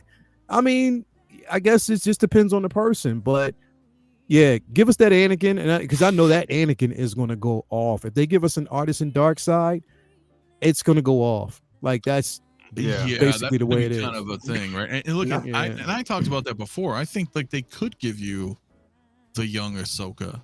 Yeah, I hope they do. At this point, I don't see why they wouldn't, because this Rex is also, I mean, correct me if I'm wrong, but no, I'm not wrong. I mean, I only watched the Ahsoka once, but this is a flashback scene. Yeah. This is the only time you see Rex. So why not? If they're gonna go into a memory within a show and make a character, I mean, I don't see why they wouldn't give you a younger one. The only reason I think maybe different is because she's younger, and Hot Toys doesn't do a lot of younger bodies or bodies. They got to give us a Baylan, especially since we already got a recasting for it. Did y'all hear? No, the recasting that we got? Yeah. No, I did not hear that. I heard it. Rob, you didn't tell him? You signed the contract yesterday. Whoa, what's going on, Rob? Did we just break NDA? Are you going to be the new Baylan? Holy shit, dude. Congratulations. You weren't supposed to tell anybody. Why did you out me like this? It's funny, man. Just the five of us. It's fine. There's nothing funny about this. I think for the most part, this is cool, man. I kind of wanted to, So for everybody out there who actually does want this figure, man, I'm super stoked, man, because yeah, this is really badass. There's Dylan. There's my man Dylan. He said there are some pros and cons with this. The Phase 2 helmet is more accurate to how the previous one should have looked. Yeah. But there are two variants of clone troopers. El Profesor is probably creaming for this, right? Yeah. He might be, but you know, Mario said he's not collecting anything that's not OT anymore. Yeah. Really? Yeah. I bet that lasts for about 10 minutes. I think he said OT. I think he said OT and troopers. Then this could. I don't know. I don't know. I need to talk to Mario about it. He couldn't be with us tonight, so I gotta hit him up though. But yeah, I don't know. Yeah, you know why he couldn't be with us? Because he's out there pre-ordering this right now. No, he's actually where I think you're gonna be. Oh, at LA Comic-Con. Yes, I will be there tomorrow. That is correct. Yeah. Nice. So Mario said he is getting this figure. So there you go. All right, yeah, because he'll grab trooper stuff. So you know, I figured as much. So speaking of figures, though, dude, I do want to check on one. You know, I was gonna talk about this graveyard stuff, but you know what? We might end up holding that for Tuesday. I don't know. But I do want to bring this up because we were mentioning earlier. Look, dude, did you guys see the new Rocky from Stallone? No, did not see this. Okay, so I wanted to bring this up because very nice. You know, I have their Cobra figure, and we saw the other Rocky that they did with when he's on the stairs and he's wearing the leather jacket and the hat. Yeah, the dog. Yeah. I want that. So I wanted that. But then you've got this Rocky. There are, if I back up real quick, I can show you. There's 3 versions, so you can just kind of get him regularly for $265, or you can get this kind of middle one, the underdog, for $295, where it just comes with the steps, or you can get this underdog ultimate edition, and that's kind of what I was talking about. It is a little bit much, $395, but this is kind of cool, man. Dude, a slab of meat in 6 scale. A slab of meat. That's what I was looking. That's the coolest thing ever. Come on. Yeah, bro. It's great with Predator. Yeah, basically, this is the one to have kind of right here, because to have him on those steps with them arms out like that, that's how I'm going to have it posed. So this is this is kind of the one I was waiting for. You know, it would be dope if they created, you know, it would be dope to have this with a set of stairs and like a Rocky diorama. I wonder who could create something like that. I was just if you're a horror fan, you could combine this with Leatherface. Who could do something like that? I'm looking around, Desi. Who could do some shit like that? What? Rob, you're not wrong either there too, man. I mean, I would put Leatherface in there as because that slab of meat is something Leatherface, you know, that's a human being that Leatherface put there. You know, and you could just have Leatherface hiding behind the counter. The thing. This is a great figure, though. I love this figure. Yeah, this looks badass. Something like this, and like what you were saying, Jay, maybe put his hands up. He got the Chuck Taylor. He got the Chucks. They got the license for that. He got the license for the Chucks. Okay. I see you, Stallone. Yep. Yeah, I keep Stallone baloney. I'm gonna get in on this, you know, on the sly line, but this is, I think this is the one right here. This is going to be my entry point for this one. Absolutely, for Stallone's figures, because I like this. It comes with the figure in the diorama. Well, so my Cobra figure did not, but he does come with a really cool like circular base, and at the front elevated out is the Cobra. So you're saying that we may not get this slab of meat? Oh no, we'll get this. I mean, if you. No, that's what I'm saying. Like, does this figure come with that particular diorama? Yeah. This is the ultimate underdog does come with this. Oh, okay, so Desi dodged the bullet. Yeah, he dodged it, man. He dodged it. So I mean, this is cool. If you're a fan of Rocky, I mean, this. Oh, that sculpt there though. It comes with 2 head sculpts. Yeah, it does come with 2 head sculpts. I don't know.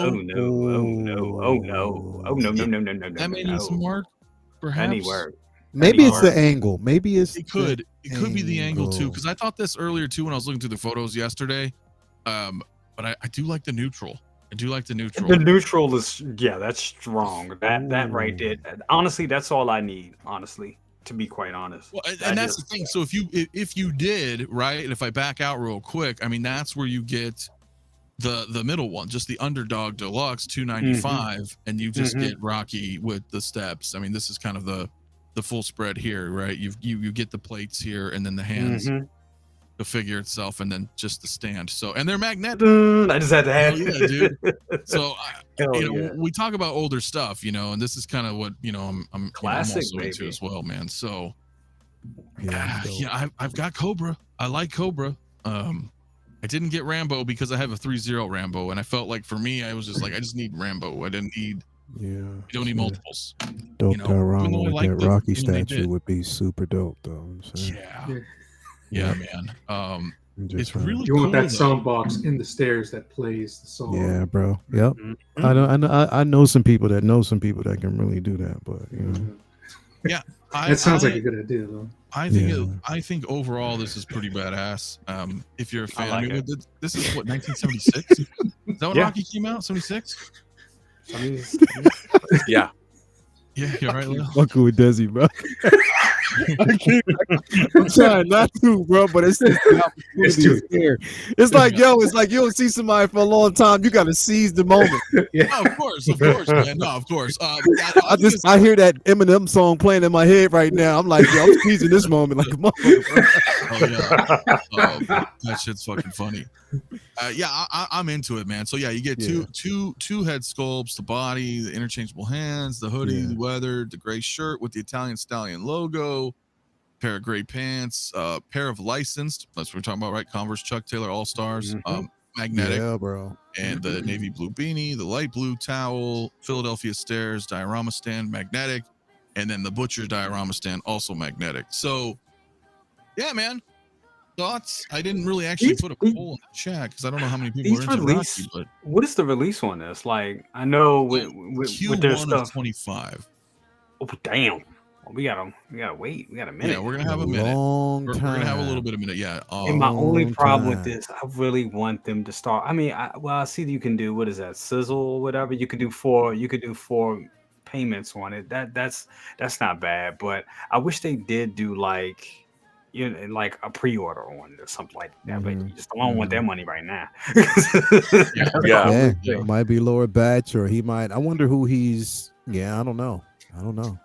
When's he going to do a Nighthawks figure? I don't know. Oh, if he did a with Nighthawk, him and Billy D, bro. Yeah, dude, with the goatee and Rutger Hauer. Do all three of them. The only problem is that he's only doing himself.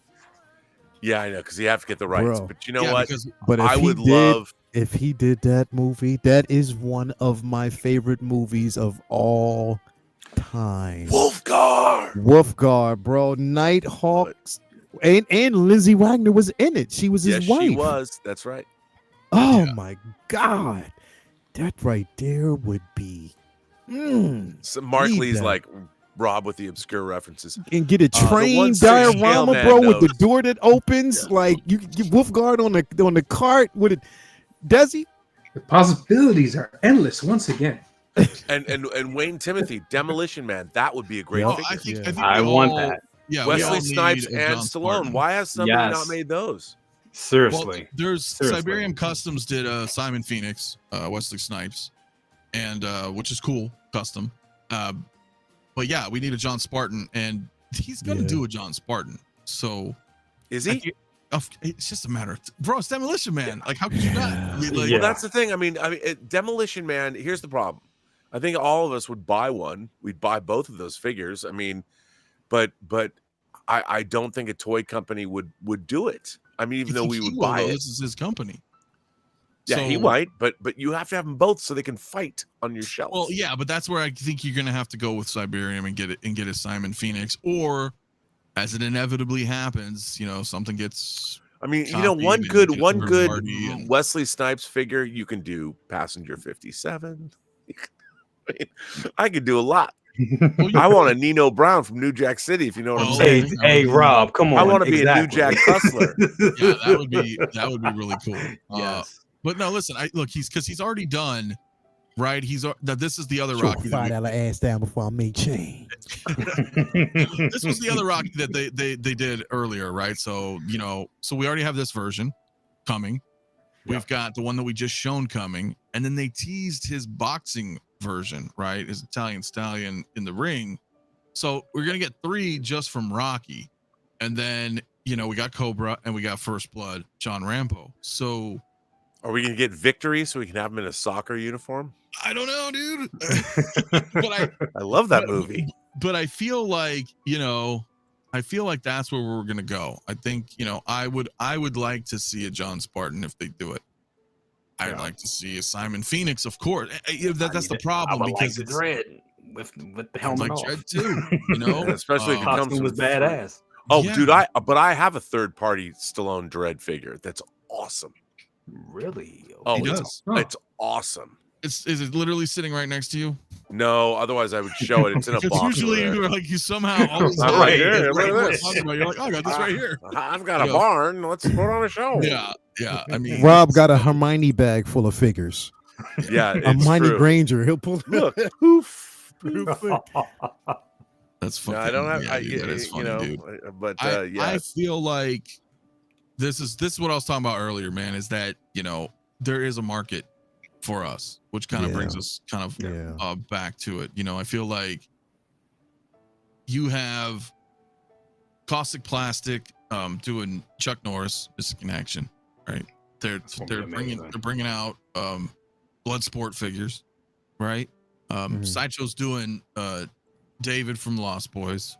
I can't wait for that. By the way, I want them to do all of them. and Nada from They Live. Right, we're getting there is a kind of a resurgence of 80s and 90s films coming again, and I think that's so. There is a market. I mean, clearly because these companies are pushing it. I mean, I get sometimes like what Rob was saying earlier. Fred Durst figure. A Fred Durst figure. I don't know about all that. But no, listen, there's a market though, dude, is my point. Like, I don't know how big that market is, but there should be enough. People are buying shit.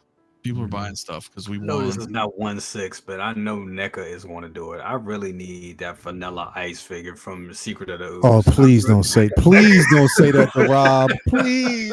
I need that. I need that. It's gonna happen. I need that.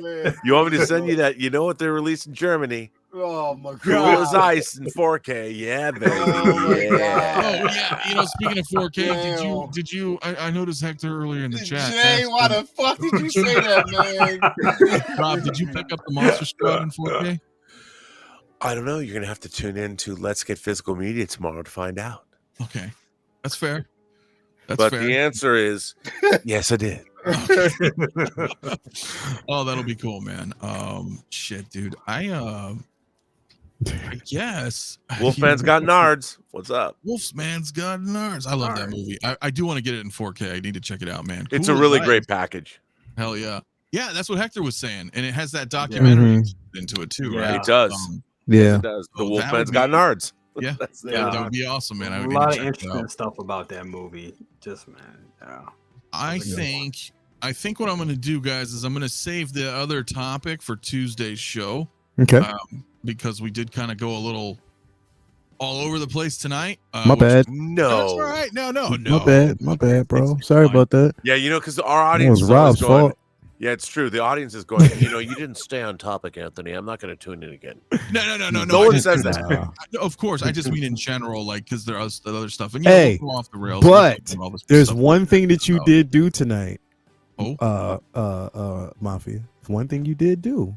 What did I do? That you proved that we don't just sit here as grown men and talk about toys. It's true. Well, no, of course not. I mean, we always talk about other stuff too. I mean, no, you're not getting it. You're not get what I'm. You don't get what I'm saying. You proved the point. I'm kind of dumb sometimes. You proved the point. We don't just sit up here as grown men and talk about toys and not make interesting topics. We can. Oh yeah, sure, of course. Yeah, listen, right? There's always going to be can do people that, out bro. there that just. We can do that. By the way, if they're making, can I just? Jay, you know what I'm talking about, right? I do. Yeah, now I understand. That's right, Rob. Go ahead. The Richards art. He talks about getting a figure of Severin Van Sickle from Near Dark. Near Dark, Bill Paxton's character from Near Dark. Yeah. To go right next to David from the Lost Boys, because Near Dark and the Lost Boys kind of came out concurrently. Yeah. If you guys haven't seen Near Dark is one of the great. Catherine Bigelow directed it. Amazing. It has half the cast of Aliens. It's amazing. Yep. It's one of the greatest vampire movies of the 80s. Dude. That's right. That would be awesome. I need that. Yeah, I want all the Lost Boys. They needed it. I mean, would you buy all of them? Yes. You would? What, all the Lost Boys? Yes. Yeah. Are you kidding me? I would totally to have them all on a shelf would be Billy awesome. Worth, all of. I want Billy Worth. I want all of them. Come on, Alex Winter have is it a on the lost shelf. boy. we In got the to background just have thou shall not kill. Hell, they should also make Hell that Tim. Hell what's yeah. his face? The saxophone player. Was it The big- Capeo? Yeah, I bro. forget Yeah, his name. Still yeah. believe. Still Come on, get that. Dude, Jack. Get it all, bro. Straight up. That See, would be the incredible. funny thing is I would you- too, man. I would too. You could never get. I mean, here's the thing: the fact that we get one figure, like for instance, Sideshow made Jack Burton, but why didn't they make the 3 Storms, I don't really know. which dude, are the because- Masters of Death from Lone Wolf and Cub? It's the 3 Storms. Why not do that? I Right. mean, this is Right. Put my your money where problem your with- mouth is. That's, I guess it's like we got to vote with the dollars. If they basically see I that need there's the Frog interest in Brothers. it, Frog Brothers, yes. Yeah. Frog Brothers, absolutely. Oh, no, and I've seen. Look, it's weird, and I don't know if it's just because there's not like a amount. Charlie of, the Unicorn, stop that shit. Dude, where's the last Dragon figures? oh, bro, give me I mean- Bruce Leroy and Show Nuff. Dude, I'm Oh telling my you. God, bro! I mean, I just got Oh the my Steelbook God. before the Can I movie get a came out in vanity? 4K Can I get a Steelbook. Bro. vanity? If you Can I get give a us vanity? that if you gave us those damn figures, bro. Dude, Shonuff would be an awesome 6-scale. Yeah, figure. hell yeah, and people would get it, bro. Yeah, know, people would literally buy those figures, bro. There's a space for a lot of people to buy that shit. Great entrepreneurs such as ourselves, we should start and I'll be your front man, your white Jewish front man.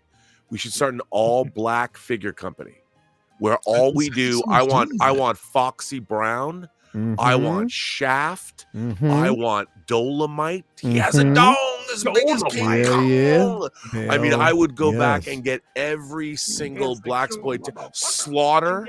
Bro. You know, I mean, and Blackula, dude, William Marshall is Blackula. Oh my God, Goldie, bro. I want all of them, bro. Huggy Bear? Huggy Bear. Michael J. White. oh dude, Huggy Bear. And you know what's Michael funny? J. We're not White going to from- do Starsky and Hutch. We're just going to do Huggy Bear. Just Huggy Bear, bro. Oh my God, That would dude. be dope as shit. You know, it's funny. You know what our tagline will be? Mm. We'll keep it to 12 inches. Jesus. That's what it'll be. Trademark. Done. That's pretty good. Every one of us is 12 inches. That'll be the tagline on the thing. That's fucking funny. Dude, and that's all. You know what we'll do? We'll go to Marvel and license the Dora Milaje. Oh yeah, right. Yeah. Yeah, Right. man. Come on. Chris Terrence Howard, Meteor Man. AJ said. Dude, I mean, come on. It'll that alone, that tagline, or we'll do a variation on it. Mhm. We're bringing you all of our figures. Hell yeah, bro. You know, it's Hell, the 12. That yeah, it's bro. 12. Our figures are 12 inches. bro. Straight up. I mean, Let's it go. would be hilarious to do That that. would be kinda go. funny. But we would get all the figures. We could make Billy D. Williams from Nighthawks because we could get those licenses. Yeah. Dude, we could do a Richard Roundtree as Shaft. And you know what? Yep. We would have an entire community who didn't collect figures just buying our shit to celebrate it. Yeah. Just because it's something Yeah, different. That's what it. How awesome would that be? NWA line. The was- all black give us- 12-inch bro. company. Give me the entire. Give me Awesome. if I'm telling you, if you give Yeah. me all the Warriors in 1/6 scale, I'm talking Oh, about the dude. film, the Oh, Warriors. Warriors. The Yeah, Warriors. bro. Not just the Battle, Warriors. bro. I want Cyrus. I want the Cyrus, I want- all of them, I bro. want Come Cyrus, on, bro. Gramercy Riffs, and the other dude with Oh, the yeah. sunglasses who took over after Cyrus was killed. By the way, why aren't there? I got the Mezco 4-box set. Why don't we Fucking love have Warriors, man? that? You know what? Cyrus, the we'll do a Gramercy Riffs 2-pack because Cyrus has the different hair and he's got. But Can then you the count guy, suckers? The yeah, future is ours. Yeah, can count. Bro, I got that movie memorized since I was a kid. it's right there, bro. What we have before us is 9 delegates from When- 100 yeah, gangs, dude. and there's over 100 more. When the Warriors came out, 60,000 soldiers, 40,000 counting affiliates. 20,000 more who are Capricorn. unorganized but ready to fight. Yeah. Now there Hell ain't but 20,000 police in the whole town. Can you dig it? yeah. Can you dig it? Yeah. Yeah. Oh, dude, Yeah. That's what's up. me crying, bro. Oh man. Excellent. Excellent. Yeah, Wow. Hell yeah. That's amazing. I For love the everybody in the Warriors. chat who has not watched The Warriors, Yo. You are in for a treat Go watch because The that Warriors. fucking movie is phenomenal. You know, literally. I'm I telling still you, have the game, and you can't even find that anymore. oh, the The- Rockstar one, yeah. Oh, yeah. Yeah. Jeffrey says Wu-Tang and 6 Scale. We could do an entire rap line. Oh yeah. You Oh, could hell you yeah. could you could do an entire rap line and release. You know, you'd have to. You could do Biggie and Tupac, but Yep. you could do Cool Herc. You could do Yep. the whole history. And Mhm. and you know what? As for my 6 Scale band, you know who I need more MC than anyone. Shan. I also need Yeah. Miles Davis. Mm. I need. Yeah. I want to. You could do a Yeah. whole line. You could do Yeah. Miles Davis from the 50s, the 60s, the 70s, and go elect. You could do Bitches Brew Miles Davis, and then you could do 80s electric Miles Davis when he was covering Pretty Blitty, Mhm. Mhm. you know, yeah, on, yeah. on Tutu, his album dope. Tutu. I Yeah. mean, you could do. I'm Como telling you, D, we right? should Sure. do the- we should found the 12-inch black figure company. Well, why not? I'm in. I mean, I'm down. And we already got somebody that can do dioramas. well, there you go. Oh my Create god! some diorama bases. There you go. Can you I can imagine take care of that, creating see? a wall with There the you go. riffs, the riffs? TLC. I was just thinking that's already. And you know who we got to get as our spokesperson right away? Pam Grier. Pam Grier herself. Bro. And we do a whole line of Pam Grier. If you do a Pam Grier line, bro, oh my God. Dude, and you know who's going to design the clothes? Latoya. Oh, she'd be all in. Yeah. She'd be all in for And it, she bro. would have to be. She would have to design. She'd be all the all clothes. in for that, bro. Come She on. would be all in for that, definitely. Yeah, Hell I yeah. mean, dude, We that could do would a actually be Lady really fucking Sings cool. the Blues 2-pack. Lady Anna Ross sings Billy a D. mahogany, bro. Dude, totally. Woo! I mean, Hell yeah. You could do like a great idea. You could do like, Amazing. Great Run idea. DMC or Amazing. like the Beastie Boys or Bro, you know, a whole classic line. There's just so a- see, just through and the that's the thing. line It's crazy. If artists. we're sitting up here thinking about all the shit that they can do, all the possibilities, it's just like money on the table. It's just money sitting on the table of things that could be done. And I'm pretty sure it may not be for everybody, but it will be for some folks who want something different. dude, I Tell am me. shocked that we Roundtree at never. Shaft would sell. I'm shocked that we never got, especially with with all the culture that was put into that group with Wu-Tang. I'm surprised we never got Wu-Tang. Actually, I know we got statues and We got a stuff couple like that. Little statues. stuff, Yeah, and Yeah. there was But I'm talking Well, about Concrete well, Jungle is actually doing like a company called Concrete Jungle. They're actually doing Biggie, Wu-Tang. They did MF Doom. They're doing everybody. You know what I mean? Pretty much, and they're killing it with the statue game. So yeah. look them up because they just did Outcast. Really? it would Oh. be- Yeah, look them Oh, up. wow. Concrete Jungle, Yeah. bro. I don't shit. think this is a bad idea. And you know what else? You know what else you could do? You could do people like Eddie Murphy in his Raw or Delirious outfits. I was just Yeah. thinking that. Freddie Murphy, know, Raw, thinking that, yup. I mean, you that could would go be back. iconic.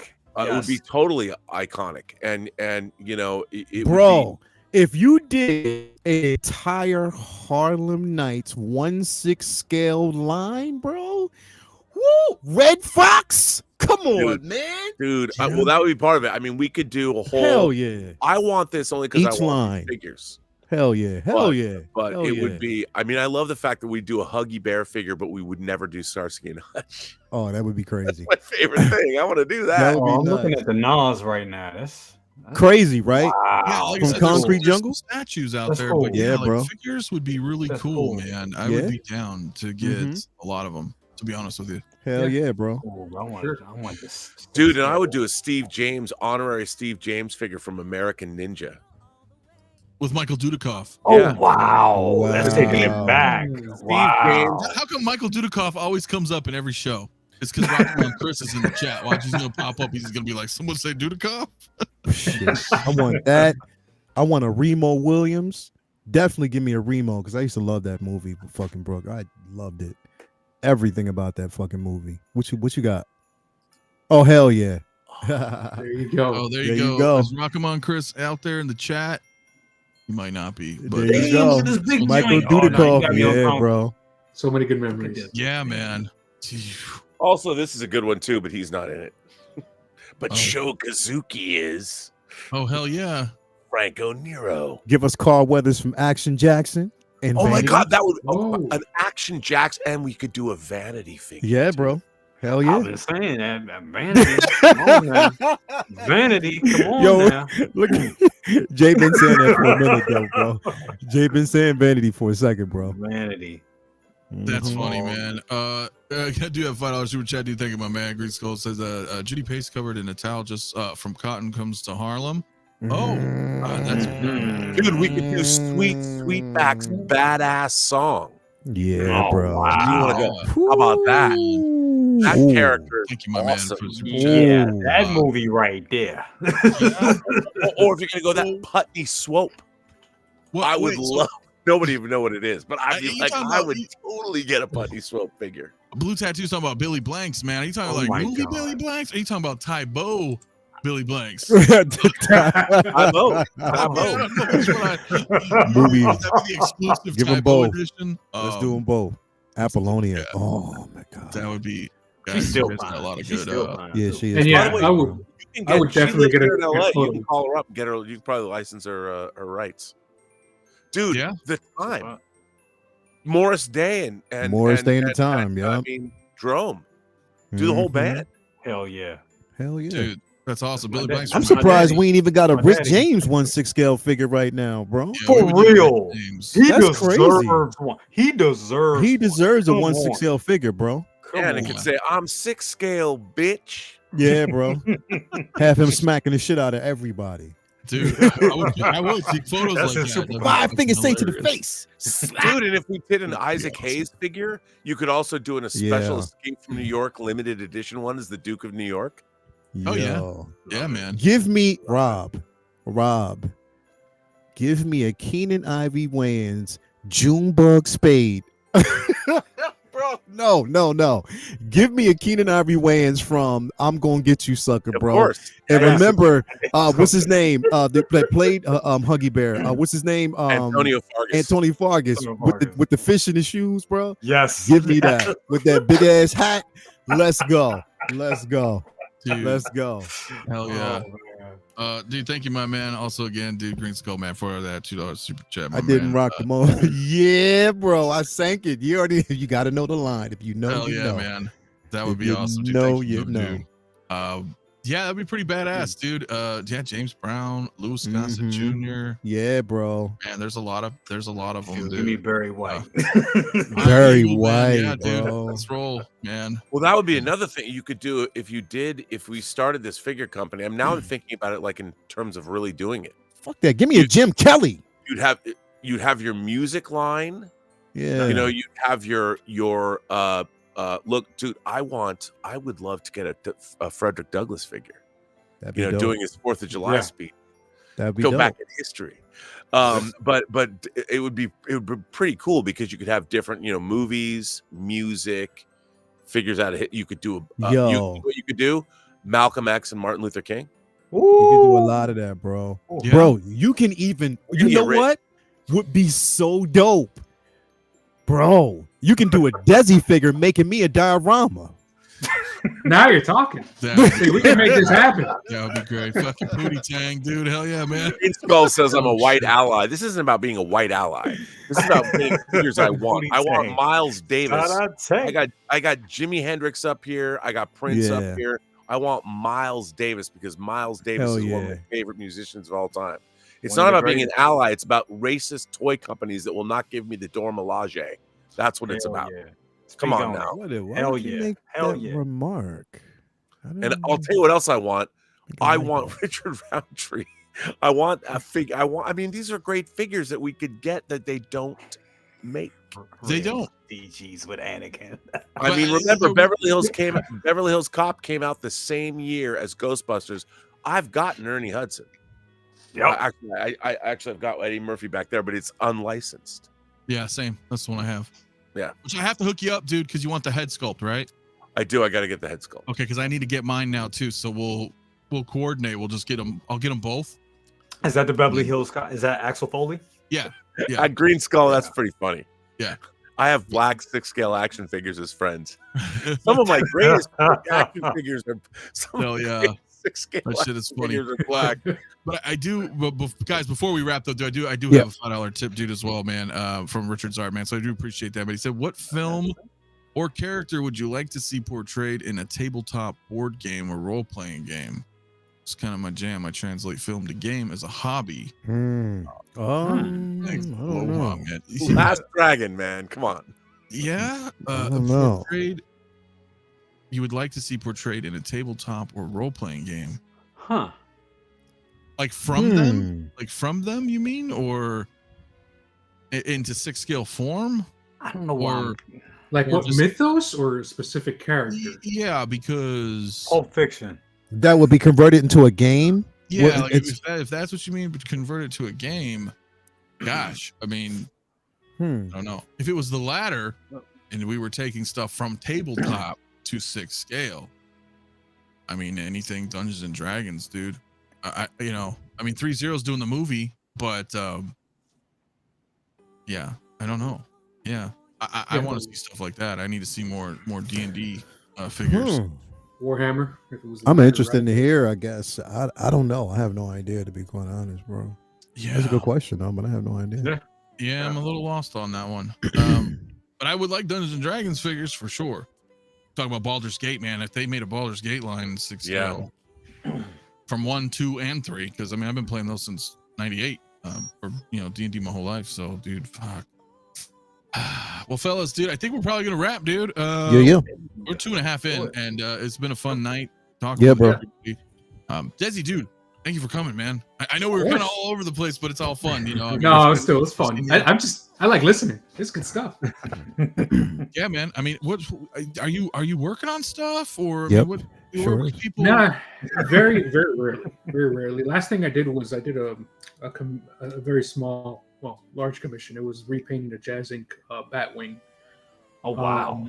Yeah, I did that. But I've taken a lot more breaks, spending some more time with the family, so I needed to do that. But yeah, I recorded that, so hopefully that'll be a video, the Jazz Inc. Batwing thing. Eventually. Oh, that'll be awesome, dude. That'll be I dope. can't wait to man. watch that. Yeah. What else are you working on? You Oh, recently, yeah. you did your video prior. Okay. Yeah, weathering. yeah, and the video before that was weathering the Snowspeeder, that one's mine. That was a lot of fun. So that one, if I can, because I mean, some people may not know, man, and look, you guys got to go check out Desi if you haven't. But Please do. If you check him out, then you can push him towards doing some. Well, I wanted to just briefly show this, man, before we wrap. For those who don't know, so this is what you were doing here. Yes. I'm just gonna briefly skim through your video, but This is fun stuff. yeah, you just kind of Nice. time lapsed like weathering tips for the Snowspeeder, jazzing Snowspeeder. That's awesome. Yeah, Nice. I name all the materials right, put it on, and just name the process. So if you happen to have it right, you want to follow along, want to do the same thing, you can. That's awesome. So you kind of Nice. you actually did like a follow along sort of. Yep. Yep. Wow, I want Follow to do along. that to mine. Wow. If I Anybody skim can do it, so we can kind of see, because I mean I know you have it's a little so it's a detailed video, but That's really neat. bro, That looks I amazing. think you end up showing you, it guys. where it's like, look at this, man. That looks That's amazing. incredible, bro. Yeah. Thank you. Dude, Guys. that Thank looks you. like it's ready for the screen. That's ready for film. Damn. That was the goal. That was the goal. So it's amazing to start off with. It really is. But then if you take some time, put some time into it, and I think anybody can really do it if you dedicate some time. Or you like I weathered said. the shit out of it. Yeah. Mhm. It's gonna look good. Yeah. That I looks think this is real awesome. good, Guys, bro. yeah, if Thank you haven't followed Desi, I have his link in the description for tonight too, man. Click on the description. So That's super dope. I don't know. It's a good question. How long did it take you to weather this, Desi? 30 hours. Approximately. 30 hours altogether. Yeah. Yeah. It wasn't a repaint, except for some of the panels like that one you're seeing it right now. But it was mainly weathering. It's just a lot of detail work with a really small brush. Again, it can seem overwhelming, but you can do it. Like, just dedicate 30 hours and you got it. It's really nice. Brother, you have to take this and put it in the snow and take some pictures or something, or do some video with it, man. I'm gonna have to take it with me up north, but yeah, that'd be. Oh, that's right, because you. Oh, right, that's right. Man. Either that, or go to Michael's and just buy up all that sand, white snow that they got. There you go. That'd be dope. Was it difficult to deal with because it's so heavy? Was it hard to manipulate it and paint different surfaces? No, because it's so overall, it's pretty flat, right? You got the bottom, you got the top. That's it, right? Yeah. The back really isn't. So I had foam, and I just laid it down on foam, work on one side, turn it around. Nice. So it really was easier than I thought it would be. It's just it's a big footprint. It looks great, bro. It looks great. Yeah, it really does. Thank you. It really does That look looks great. amazing. That looks amazing. Thank you, guys. Yeah, man. So guys, really check out Des if you haven't. I know, like you said, you've been kind of here and there doing stuff on the channel, but when you do stuff, it's tutorial dioramas or paintings or hopefully people find it useful, so that's what it's there for. I love it. You know that, Thanks, man. guys. Always, Really man. appreciate Since you started doing it, it's awesome. It's cool because it's just another avenue in the 6-skill world, man. That's educational or just creative in general. I mean, dude, the shit you did for the alien dio was cool, man. Yeah, thank you. I still have that. You know me. I'm like, so that Darth Maul dio you did, shit. Man. Oh, thank you, man. Yeah, Ares has that. Yeah, that was awesome. Yeah, man. Amazing piece. Yeah. How crazy is that, man? Before I get to Jay, though, my man, Blazing Nation, dude, thank you, my man, for the $5 super chat, dude. He says we need a Sherman Hemsley figure, not from the Jeffersons, but from the cult classic, Mr. Nanny. Shit! 6-skill Mafia crew for life. I appreciate it, brother. Dude, Jeffersons, man. Hell yeah, either one, dude. Thank you, my man. That's pretty awesome, dude. Jay, my man, brother Cousins. Yeah, you know him, you love him. Brother Cousins Toy Reviews on YouTube. Yes. How are you, my friend? Thank you so much for having me here tonight, man. It was fun. I know we went off the rails talking about a lot of cool stuff, but hey, everybody hung out, man. We have good conversations. That's what we do. That's what we do. It's always a party here. Always a party here. Love you guys. What I'm doing, I am just put up COD Banffs. Did the short and the full review that is up as of right now. You want to go and check that out? You can check that out. Got Wolverine. He's actually in Crofton, Maryland right now. So he should be at my house he should be out of my house actually on Monday. So I'll be putting that review up as well. That's going to be a fun one. And tomorrow evening, we were supposed to do it last week, but as me and Mom were talking about it, we were just like, damn, this is a lot. And that is her experiences growing up, listening and watching and following the Beatles. So we're going to be talking about that tomorrow with Mama Cousins. That's story time with Mama Cousins. And we're going through the Beatles years, talking about the Beatles, the highlights in their careers. And it's going to be amazing. That's going to be a real fun show. Hope you all, come and watch that. Check that out. And that's it for me. Tomorrow night, right? Tomorrow night, 9:30 p.m. Eastern. Nice. I will be there. It's cool. Awesome. I like that. I like what you're doing with your mom. It's really cool, man. Yeah, awesome. That's an awesome idea. Really, it really is. Thank it really is. Thank you. So, subscribe to Brother Cousins if you have not already. Obviously, Desi Metamorphic Customs. Lale, my man. What's up, bro? What's up? You tell me, my friend. Going back to work? I'll be doing this, man, like straight up. And probably, I don't know if I'm going to complete it tonight as I'm tired now. I got one panel on. Got 2 more panels to actually go, which is the back and then the side. So I'll be doing that. And then I put the lights and stuff in. I'm going to do that probably tomorrow. I have the vinyl tape, to trim the side. So I'll be doing that. Which, Jay, did you get vinyl tape for yours? Yes. Did you have a problem with it sticking, bro? You didn't? I got the Gorilla Glue vinyl tape, so that it just sticks very well. That's what I. So you got the Gorilla Glue vinyl tape. So this one that I have right now doesn't stick very well. I don't know why, but I'm gonna probably have to get that Gorilla. Get the Gorilla, because that sticks that adhesive to the acrylic much better than now. Yeah, that's how I find it. Yeah, I have to do that. But so I'll be doing that. Tomorrow I have Collectors Lounge. Collectors Lounge International around 12 o'clock. Comic Book Talk with Friends on Monday. And yeah, say what Wednesday, depending on what we actually get. We'll probably be doing a couple of episodes of the corner next week, depending on what we get, what releases we get. We'll see. Right. Let me see what else we got. Figure Flex Friday, of course. And yeah, man, just keep in mind, like I said, we are full-fledged ahead with the Christmas initiative. So of course, any super chats that we actually get goes towards making sure the kids have gifts for the holiday. But at the same time, like I say, you don't even have to do that. If you don't do that, go out, buy a gift and take it to a kid, or take it to a family, or buy gifts for families that can't really afford it. I do want to put that out there. Because it is that season. You know, a lot of us are fortunate enough to, you know, really be in this hobby as much as we can. So again, you can afford to just take $10 or $15 and go out and get something for somebody, or, you know, just create like a special basket or something for people who are in need and need certain things. So I do want to stress that, because again, we are in that holiday season. We got, you know, not only just family and kids, but veterans out there that need help as well. So make sure that you know, again, if you are willing to do so, help them out. Plain and simple. Well said. Absolutely well said. It is that time of year, my guys, you know, and it's good that, you know, you're doing stuff like that with the community, like for sure, every year. Real quick, I did drop the link for Jay for you, because if you didn't know, but I also have, you know, if you guys just click the description, everybody's links are right here for tonight. So guys, do that if you haven't subscribed to everybody already here, man, on the chat, at least. But you know, last but not least, right, Rob, my man, how are you? You're feeling better, by the way. Yes, COVID kicked my butt for the third time this past week, but I feel much better now.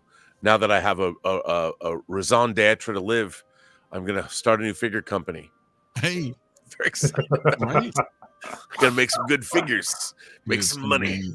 We'll just keep it 12 inches. Yeah. I mean, come on. I love that. 12 inches in a box. Right? Or do you have tomorrow morning or no? Because are you what's going on tomorrow? So tomorrow I'm doing Let's Get Physical Media earlier, 10 o'clock in the morning, where we've been doing our show, Dieter, Bastian, and I from Germany. It's our 130th episode talking about physical media. And then I'm going to the LA Comic-Con, and I'm on a panel at 2 o'clock with filmmaker Joe Lynch, and we're going to talk about William Friedkin, the late, great William Friedkin, for an hour and a half. That's going to be fun. Cool. So come by, you know, and that'll be fun. If I could get there, I would. But if you guys are going to LA Comic-Con, go see Rob. Go see me. 2 o'clock. Come to our 2 o'clock panel about William Friedkin. That will be really cool. Are you just going to do the panel and then take off, or are you going to maybe do a little? No, I was going to impromptu meetup. You know, if anyone wants to go grab a cocktail afterwards or some food or something, I'm amenable to that. That's awesome, dude. Let's do it. I wish I could go, man. But hell yeah, damn. I know. I think we're gonna have something here soon too in Phoenix, but we have like this fan fusion thing in like May or June or. Oh my God!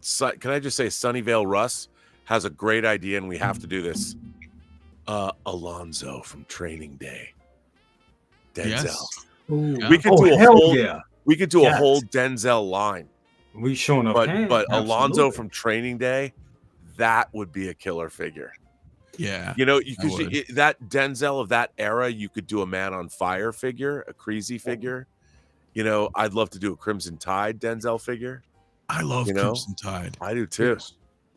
I mean, I like Training Day too. Don't get me wrong, but Training Day would sell if you did an Alonzo from Training Day, and if the head sculpt was good, you know, that would sell because that's the kind of figure people would buy. Mm-hmm. You know, just like you'd have to go make like a deal with Denzel and like Wesley Snipes and be like, okay, here's what we want to do. Make them partners and be like, look, you can't charge us because we're a startup indie company. And what we need is we want to do a partnership with you, and you get, you know, give them 40% of all the proceeds or something. But because Denzel, if you did that, you know, and you'd have to get the license for, it'd be weird to go to Warner Brothers and go, yeah, we want to make an Alonzo figure from Training Day. Well, he wasn't a very nice man. Are you making it for the kids? No. But that's another problem. That's another problem. You have to convince the people that you're licensing from that you're not you know, they don't want somebody to say, yes, I was inspired by my Alonzo figure from Training Day to become a bad person. Right. You know, right, it's that yeah. that it sounds silly, but it's also true. And Denzel Washington might not want you to make a 12-inch figure of him as that character because he's not a good man. No. You know, but he, as far as pop culture goes, we'll pack it with a 12-inch a 6-scale Oscar. You can No, that yeah. could work.